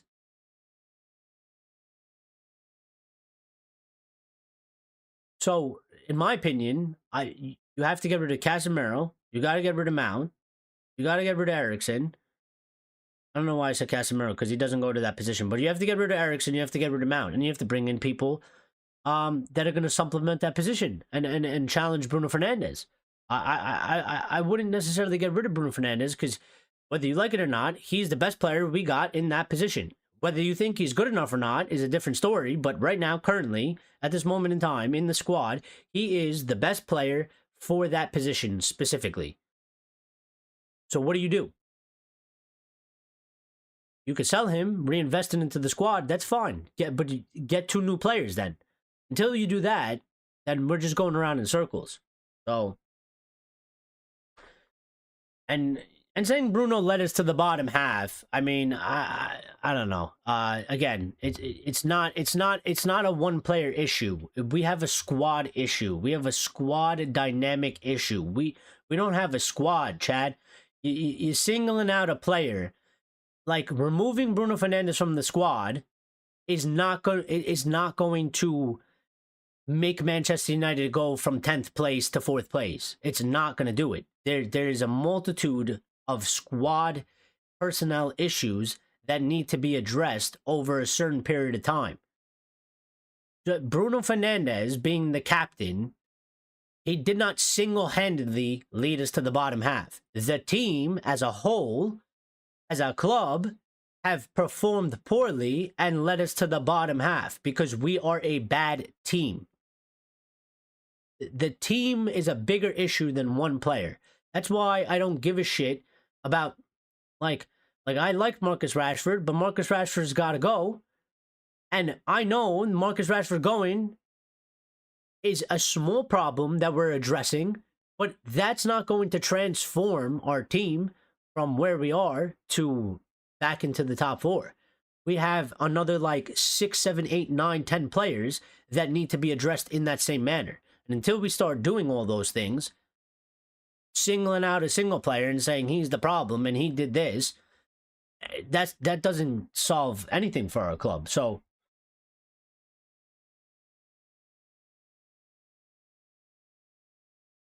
but let me bring this into play here because there's been quite some discussion about this. And Chris Wheeler bring this update in saying that Manchester United would be alarmed if Ruben Amorim ditched his 3-4-3 system.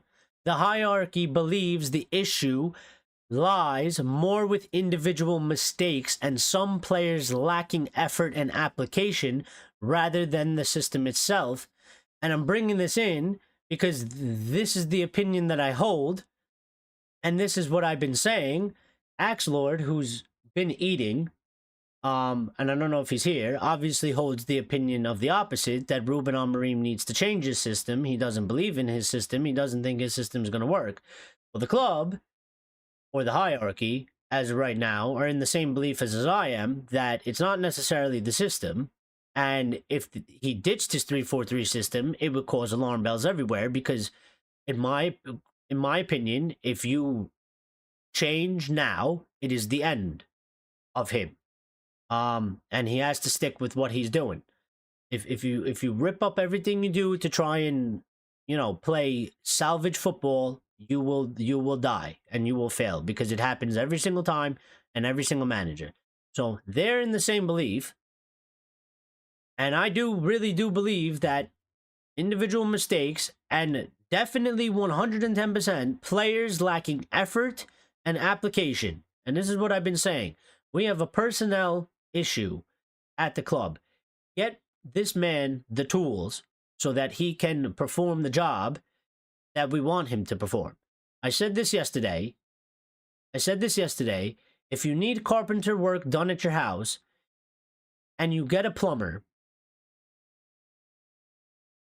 no, if you need carpenter work done at your house and you get the carpenter plumber tools, how do you want them to do that job? They might do it, but it'll be a shitty job and it won't be great, and probably most of the problems that you have won't be fixed and won't be done properly, and you're probably going to have to get somebody else and actually get the proper tools to provide to them to do the job. So Ruben Amorim has a job to do, but with these players that lack effort and application, quoted by the club, how is he supposed to do his job with his system? That to me is like, you can link that to anything in real life. There's a plumber. The plumber has all the knowledge of plumbing. He has more knowledge of plumbing than you have knowledge of plumbing. He knows how to do the job. He knows how to fix it. He's done it before, and it's worked for him. And for him to do the job, he needs certain tools. He goes to your house, you bought him a fucking paint bucket and a paintbrush. And he goes, well, what the fuck am I going to do with this? How do you want me to change the pipes with a paintbrush and a paint bucket?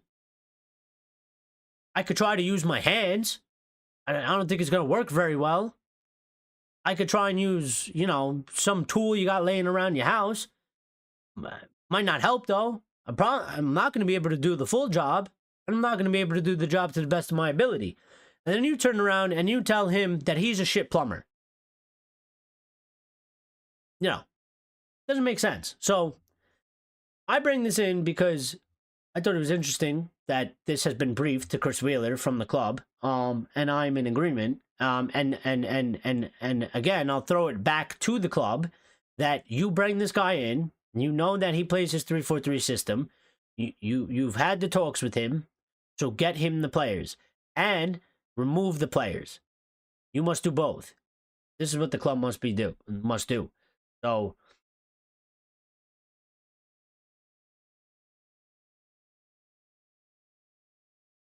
Home Design LA says Bruno is one of the few players that actually do play with passion. His biggest issue is he doesn't get enough rest. He's overworked.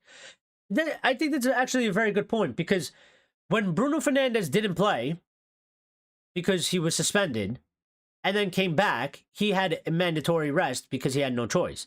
He came back and he played the game of his fucking life. So again, another issue, not enough depth, doesn't get enough rest. I think he's overworked and overplayed as well, which leads to fatigue mentally and physically. Whether he says that he's good to play or not, they're going to say that they want to play every game. But sometimes you need a break. You need a rest. You get fatigued.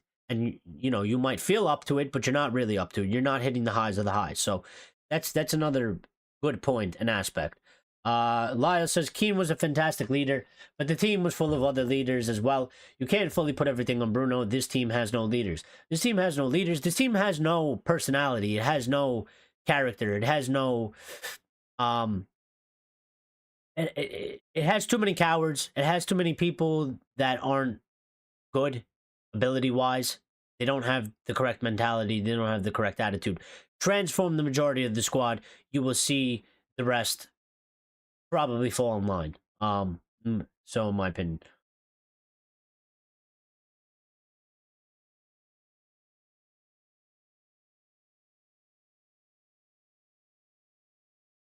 A master carpenter can't do shit without his tools. Nobody can. I mean, it's just common sense. So Elias says, look, when the team plays well and not chasing games, there's a unit on the pitch. Bruno leads, and the whole team is talking to each other, guiding each other. Once we chase a game, total collapse. Yeah, we need to fix that. And Chad says, true, but no master tactician has only one tactic. I mean, they have slight variations, but I mean, they're not massively changing things. You don't see Pep Guardiola when his team, even right now, is Pep Guardiola panicking? Has Pep Guardiola said, I'm changing the formation I've been playing the entire time, I'm going to change it to something else? He's not doing that. Pep Guardiola is playing his football, his formation, his tactics. They're in a bad period. There's no panic. There's no like, I need to do something, I need to change it. There's slight variations to what you got, and you make slight adjustments, but you don't go from a 3-4-3 to playing a fucking 4-2-3-1. You know, that's not, listen, that's not Ruben Amorim. That's not Ruben Amorim. That's not him. That's not his tactic. That's not what gave him success. He's never played a 4-2-3-1. He doesn't need to play a 4-2-3-1. You play a 3-4-3. You could play it in different variations. You can set it up differently. You can make it more attacking, more defensive. You can make it more possession based. You can make quicker passing, less passing.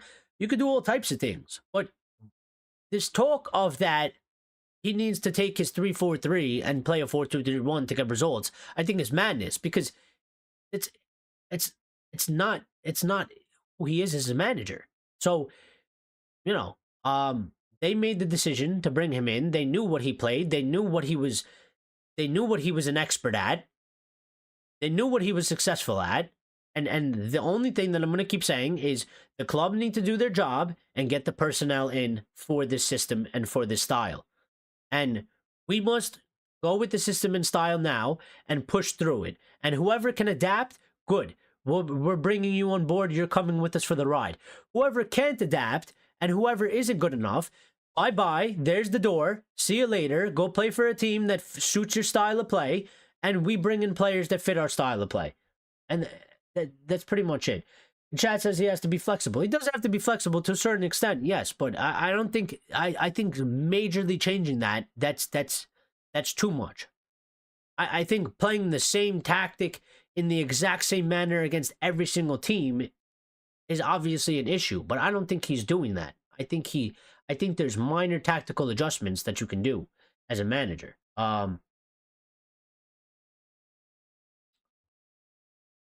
He needs to treat this relationship different to the one he had at Sporting. He had to think about changing his tactics at least a little.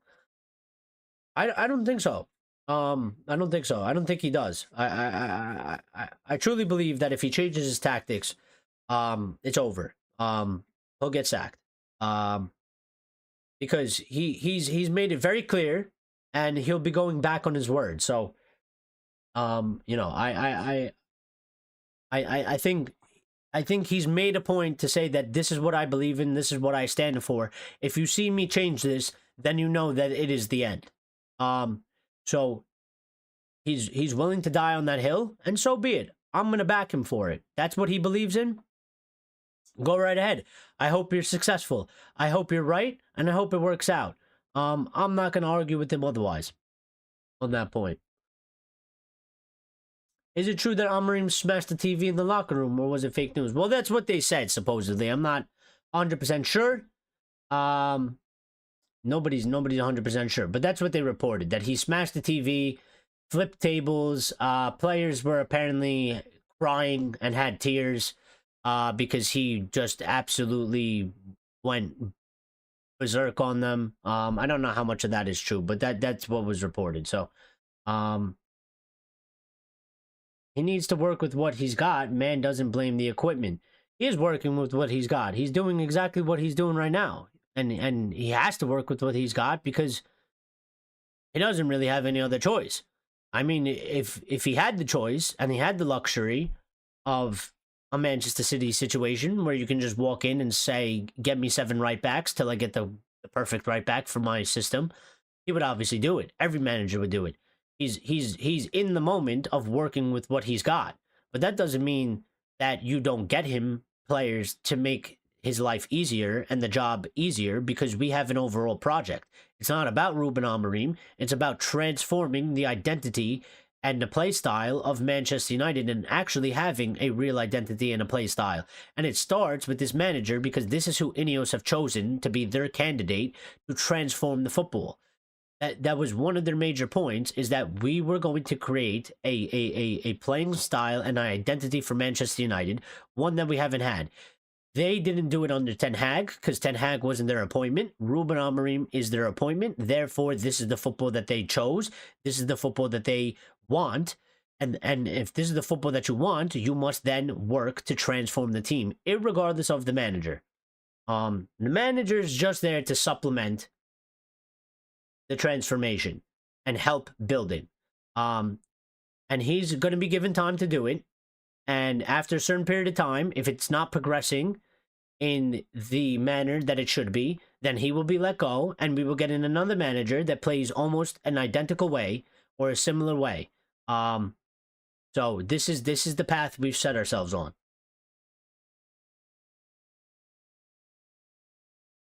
Pep always changing things. He plays Nuno right back. He played 3 at the back not long ago. One man blames the equipment, blue pill men. No, I mean, but if you don't have the correct equipment, listen, if you have the correct equipment to do the job and you blame the equipment, you're a jackass. But if you don't have the correct equipment, how are you supposed to do the job? You're going to do the job, you're going to do it as best, but if people are going to criticize you for doing a bad job, then it'll be like, well, I did what I could with what I had. But this clearly, obviously, isn't set up for me. This clearly isn't like, you know, what I need to do the job. Like, if I need to dig a hole and I need a shovel and they give me a fucking stick, like, yeah, I could probably maybe dig a hole with a stick. It's going to take a long time and it's going to be shit, but I'll do it. And then when they come to me and they say, well, why are you taking so long to dig the hole? And I tell them it's the stick, and they tell me, oh, you blame the stick. What about yourself? It's like, well, it ain't really fucking on me. You gave me a stick, and then you want me to go this speed as if I had a shovel.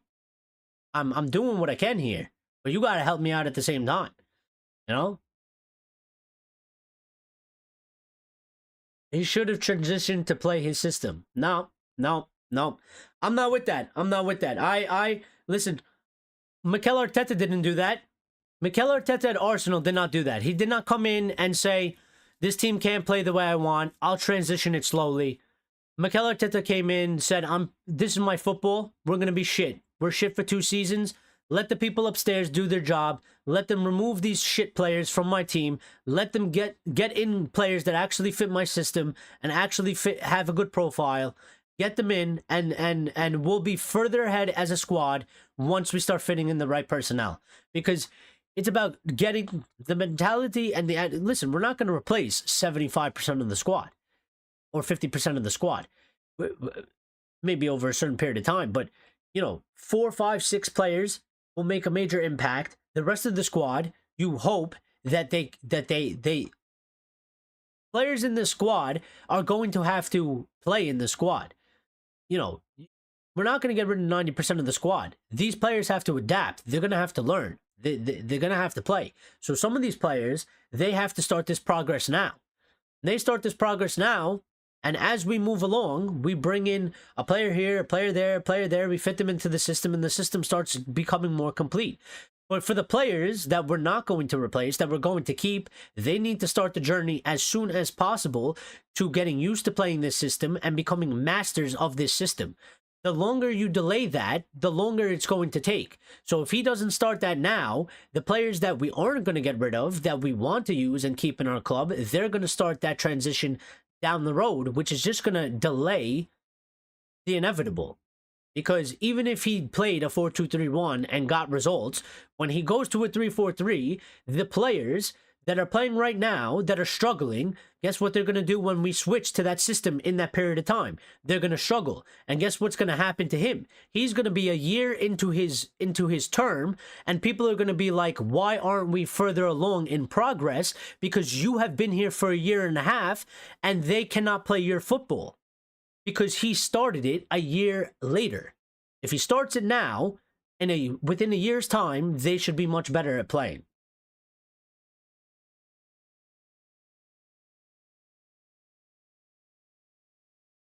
Richard says, as I said once, the proper players are in place, then judge. Well, that's what I'm saying. You got hands, why use a stick? Still not as fast as a shovel. Still not as fast as a shovel. I could use hands, I could use my feet. Still not going to do as good as a job as a shovel. Still not going to be as fast enough. So you're not going to come and criticize me. I'll use what I got, and I'll do what I got. But if you want a perfect job, if you want the best job possible, then provide me the best possible tools. And I will use my abilities to create that situation. And Axe says, I pray to God that you were right and I'm wrong. Well, I hope so. I'm just giving you my opinion. I don't really know for sure. I'm just saying what I feel and think. I don't know. I could be wrong. You could be right. He could fail miserably.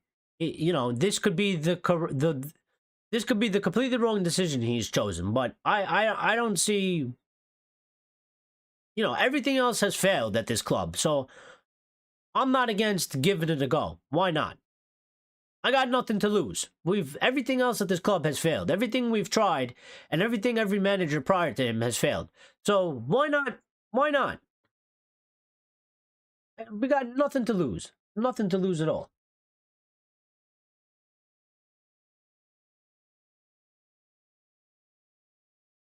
What players are staying? Mazuari, Delit, probably Martinez, Yoro, Manu, Rasmus, Bruno, Ugarte, Diallo, and anybody else that I missed. Toby Collier. As of right now, most of them are probably staying unless a significant transfer fee comes in for them. But that has nothing to do with. That has to do with the financial aspect. That doesn't have to do with that they're necessarily looking to sell them on. That's more of, if somebody's interested in one of those players and they give us a good amount of money because of a financial aspect, they might take that deal. But those players aren't getting sold because they're bad. Maguire's probably going to stay as well. And possibly Onana. Even though people want him sold. I don't know what's going to happen to him, but there's not really any talk of him being sold yet. So, Xerxes might stay as well. If it turns around for him, maybe they sell him. I don't know. He probably has more of a question mark than most players. But yeah.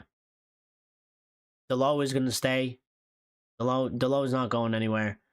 Yeah. There's like at least like half the squad. The other half of the squad is the half that we need sold. So, Bruno will be 33 in 2 years. Yeah.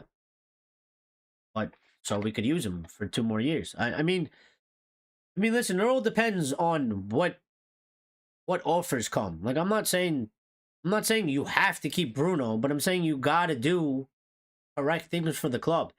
So if somebody comes and offers 30 million for Bruno, I think that's fairly low. If a Saudi Arabian club offers fucking 70, 80 million for Bruno Fernandes, then obviously take it because there's not much left in his career. Take it and reinvest it back into the squad. But these are all hypotheticals.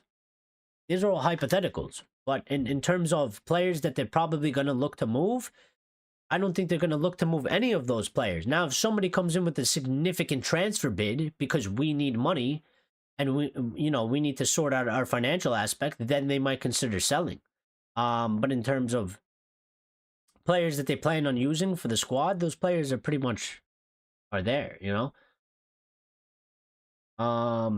Home Design says in his 10-year career, Marcus Rashford in Premier League games only averaged less than 9 goals per season. And this is what I'm saying. Like, he's one of those players. He's just got to go. Wayne Rooney's average in the Prem was not good either, says Chad. And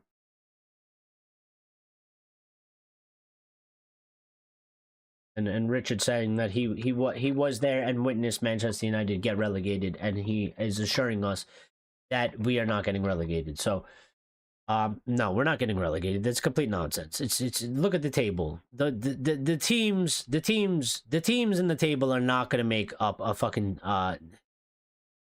the bottom team, not the bottom team. The team in the third relegation spot is like a 10. It's like a 10-point difference. They are not making up a 10-point difference on us. So that's not happening. As bad as we are, there's no chance in hell that they are going to make a 10-point difference on us. Ipswich Town has 16 points, and Leicester have 14 points. And Wolves also have 16 points. We have 26 points. There is no way Ipswich Town or Leicester City or Wolves are going to make up a 10-point difference on us to put us in a relegation spot. And Southampton have 6, so they're already relegated and they're out of the picture. Yeah, it's just not going to happen. Not going to happen. But before we get out of here, there's 2 more updates that we need to do. Here's the Glazers. Mark Ogden coming with a story saying that the Glazers never wanted Manchester United linking up with their other investment, the Tampa Bay Buccaneers, because they didn't want the United squad to see how good the facilities were compared to theirs. The Glazers feared a potential mutiny from the players. This is a one-off story by Mark Ogden. I applaud Mark Ogden. He works for ESPN. I don't really like ESPN. I think a lot of the other people that are at ESPN are a bunch of morons and idiots. But Mark Ogden coming out with a story actually about the Glazers and not about Ineos, which is a good change. And if this doesn't exemplify just how dirty bastards these guys are, they willingly and they are well aware that the facilities at Manchester United are dog shit and are terrible and are way below a standard, and they intentionally stopped Manchester United players from linking up with Tampa Bay Buccaneers in any sort of way, because the Tampa Bay Buccaneers facilities are state of the art and are fucking great. And if the Manchester United players went over there and saw that, they had a fear that there would be a mutiny from the players, because how can a team, club like Manchester United, that is an international known team that rakes in hundreds of millions and millions of dollars for you, but just in general as a football club, have worse and shittier facilities than an NFL team, who also make hundreds of millions of dollars, but the Tampa Bay Buccaneers and the NFL is not on the same level as football and Manchester United. So these guys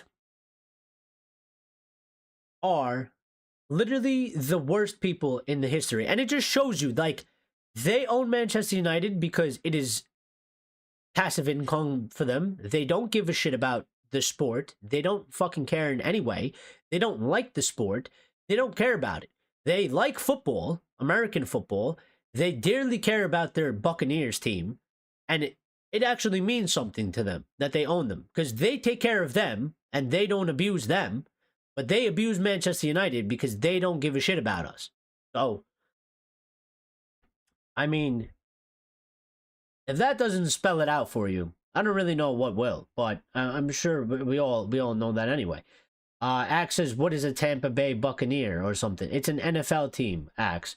An American football team. The Glazers own it. The Glazers have owned it for quite some time. And I can tell you, Axe, that they take care of the Buccaneers very, very well when you compare it to Manchester United. It's almost in contrast of, like, Tampa Bay Buccaneers is their biological child, and Manchester United is their stepchild, and they treat Manchester United very differently than they do to their biological child, and they don't take care of the stepchild in the manner that they take care of the biological child, and they hold the biological child in a much more higher standing than the stepchild, even though the stepchild does more for them than the biological child. And we all know that that's a real life situation, unfortunately, for some people, but Chad says they won the Super Bowl not too long ago. Yes. Yes, they did. They won the Super Bowl. And the way the NFL works is it's much different to obviously football. Football is required constant investment and stuff like that. NFL is just, listen, you have a project, you try to build the team to go and win the Super Bowl. If you win the Super Bowl, you've won it, and then that team pretty much usually, unless you get a dynasty, but they're not very common nowadays, but the Kansas City Chiefs are closest to a dynasty at the moment. The Patriots were the last one. That team usually gets dismantled, and then nobody gives a shit really if they don't win a Super Bowl for another 10 years because they won one, and they've achieved the greatness, and you can spend the next 10 to 15 years rebuilding your team and rebuilding and rebuilding and rebuilding, and nobody really gives a fuck. It's totally different to football, where you need to have constant investment, you need to be constantly improving. You can win the league one season, and you better win it again next season, and you better win it again next season. And if you don't win it next season, well, then you better figure out how to win it the season after. Whereas in NFL, it's more like, yeah, we won the Super Bowl like a year ago, so, if we don't win it for the next 5-6 years, it's fine. Like, we already did what we needed to do. Now we're in the rebuild, and they just accept the rebuild for the next 7 years until maybe they come around and be good again. So, yeah. Yeah, it was Brady's first season, gone from New England. Yes, it was.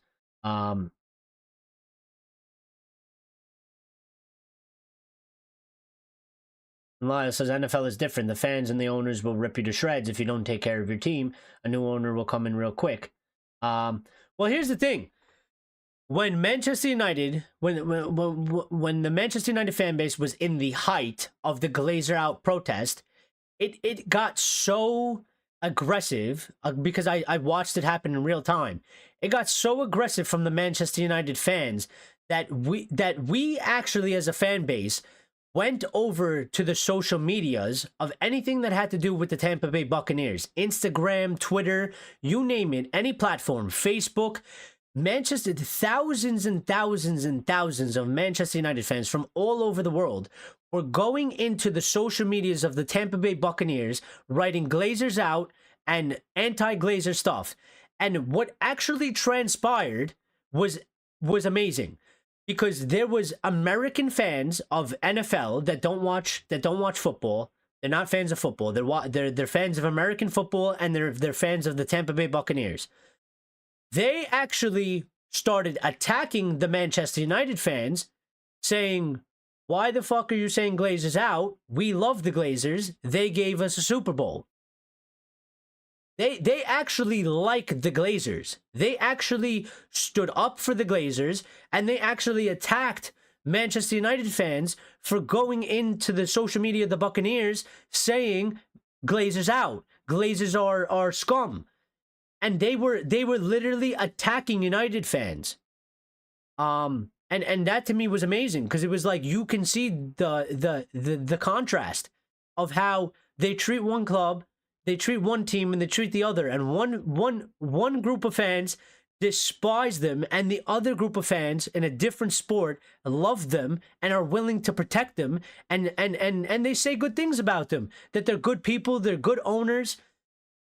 It was crazy to watch in real time, because I was there. I was part of it. I was the people that I was going into the Tampa Bay Buccaneers profile and writing Glazers out on every single post. And I had people commenting to me, telling me to fuck off and shut up, and you're a dumb, you know, they didn't even know who I was, but they were like, you're a dumb European and Manchester United is shit and all this shit. Tampa Bay is great. The Glazers are awesome and we love them. You know, but it just is what it is. Like, these guys have clearly only used us for money. They don't give a shit about us. And this is why I try so hard to hope and pray that Ineos can actually do something, because these guys are never going to do anything. And we are stuck with them. We are stuck with them, whether you like it or not, until one day a miracle happens in the fan base where we can all agree on something, which is never going to happen. So I don't see a good situation. So I try to be positive about Ineos. I hope Ineos do a good job. I try to give Ineos the benefit of the doubt, because they are our only hope at this current moment. If they are just as bad as the Glazers, if they are working with the Glazers to do nefarious things and just pull money out of the club, then we are so fucked. And I don't want to accept that as a reality right now, because I don't think we've hit that point. I don't think they've proven that to me yet. I don't think Ineos have proven to me that they are on the same level as these dickheads, because these guys are special dickheads, okay? These guys are the worst. I would probably go to jail if I seen them in the street. They live in Florida. I live in New York. They're lucky we live in 2 different states. Because if I seen them in the street, I'd probably go to jail for assault. And I'm being serious. And I don't advocate for violence, but I don't think I'd be able to control myself. I'd have to do something to them. Number one, I'm approaching them for sure. And number 2, I'm probably going to say some nasty stuff to their face, and it's probably going to escalate, and I'll probably get in trouble because they're billionaires, and I'm a regular common person, and all they got to do is call the cops, and I'll be thrown in prison. So, you know, it is what it is. But these people I cannot stand for the life of me, because they have destroyed an entity of Manchester United, something that didn't have to be destroyed. There's no need for it to be destroyed. It didn't have to go in the route that it's gone. It's gone simply because of negligence and greed and a lack of care, and like, they just don't give a shit. They just don't care about the sport. They don't care about the fans. They don't care about the history of the club. They don't care about the people that died at Manchester United, building the club, playing for the club, working at the club. They don't care about any of those people. Nobody. They don't care about nothing. Nothing at all. And somehow we are the most unfortunate group of people that we have these people as our owners. And it burns my stomach to a crisp, because you could have a bad owner that maybe doesn't know anything, but these guys are they're evil. They're evil in the way they go about things, because it's all about money, and they could do things to improve the situation, and they just time after time after time they show you that they don't give a shit in any aspect, and it's just disgusting. It is. It's really disgusting.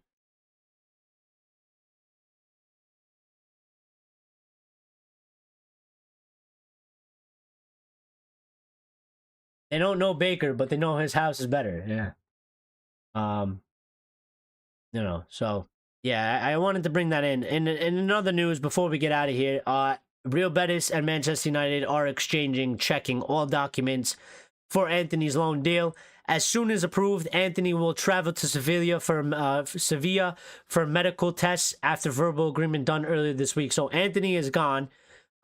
He is being loaned to Betis. There is no option to buy. But what is good is that he's going to go play in the Spanish league. Many of us claimed that his football might suit the Spanish league.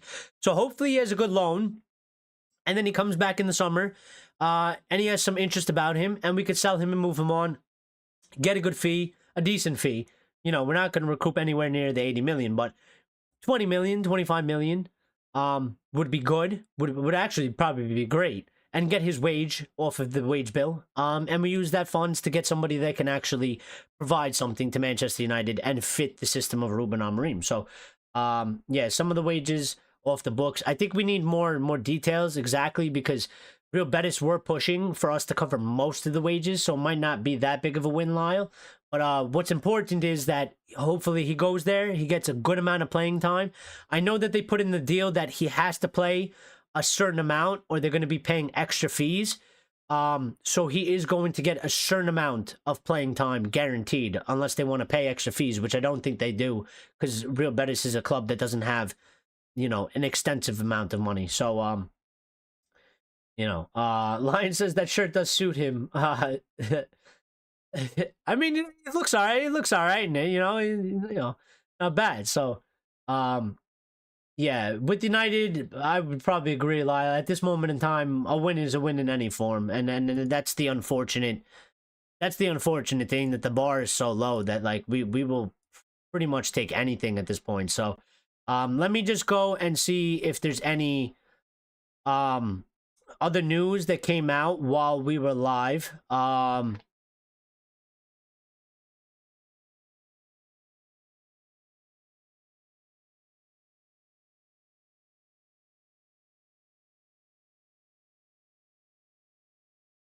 Oh, good. Hold on.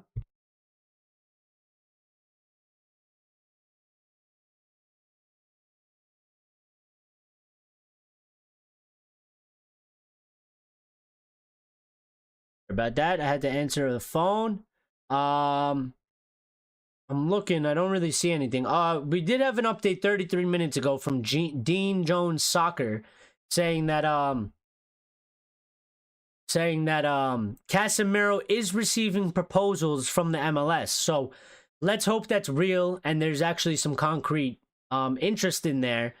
And maybe we could get rid of him before January ends and send him to the MLS. We'll get that wage bill off.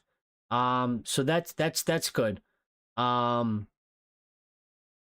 Let's hope something develops out of those proposals. Hopefully they're serious proposals. Hopefully there's some substance to that. So let's see if anything develops on that end.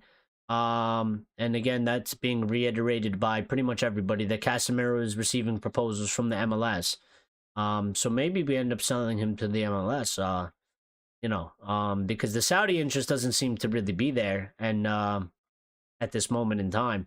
And we even tried to do it in the summer, and it wasn't significant. So maybe, hopefully, this interest from the MLS is real and it is significant. And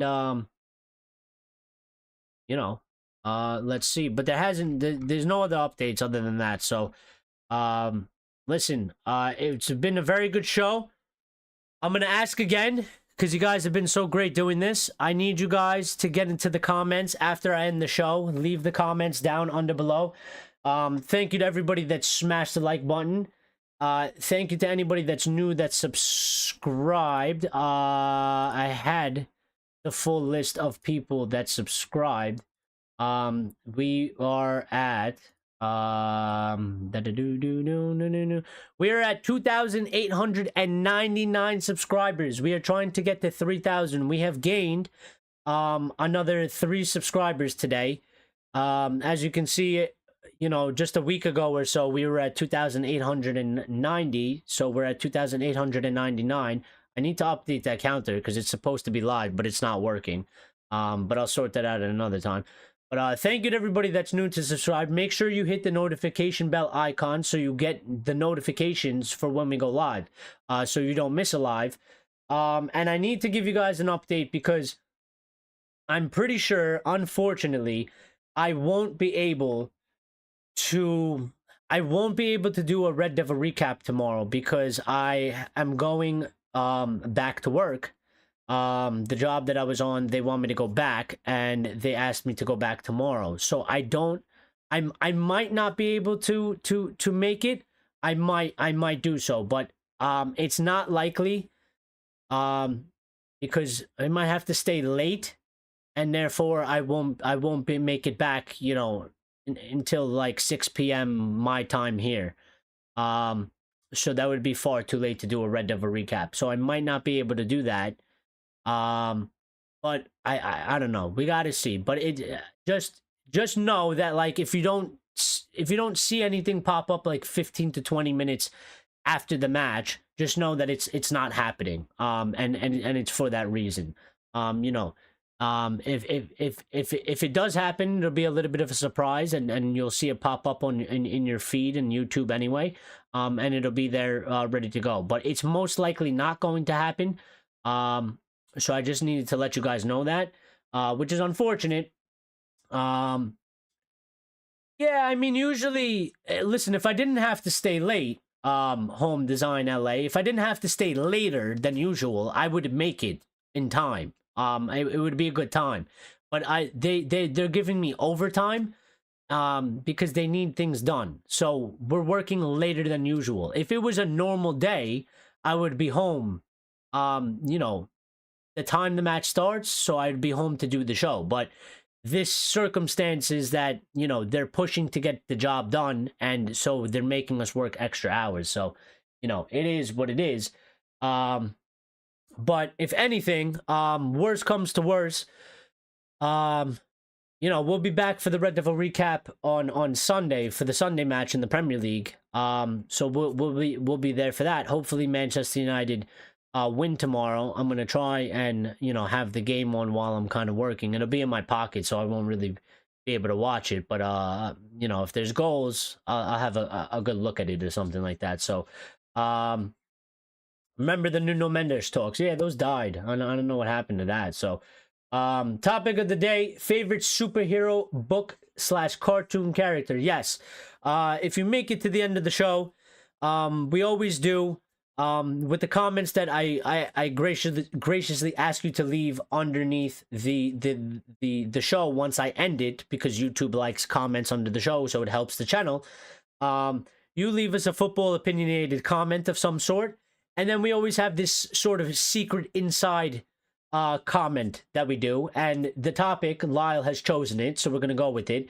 Your little PS in the comment that you're gonna put after your football opinion is going to be your favorite superhero, your book, or cartoon character. Put that in the comments.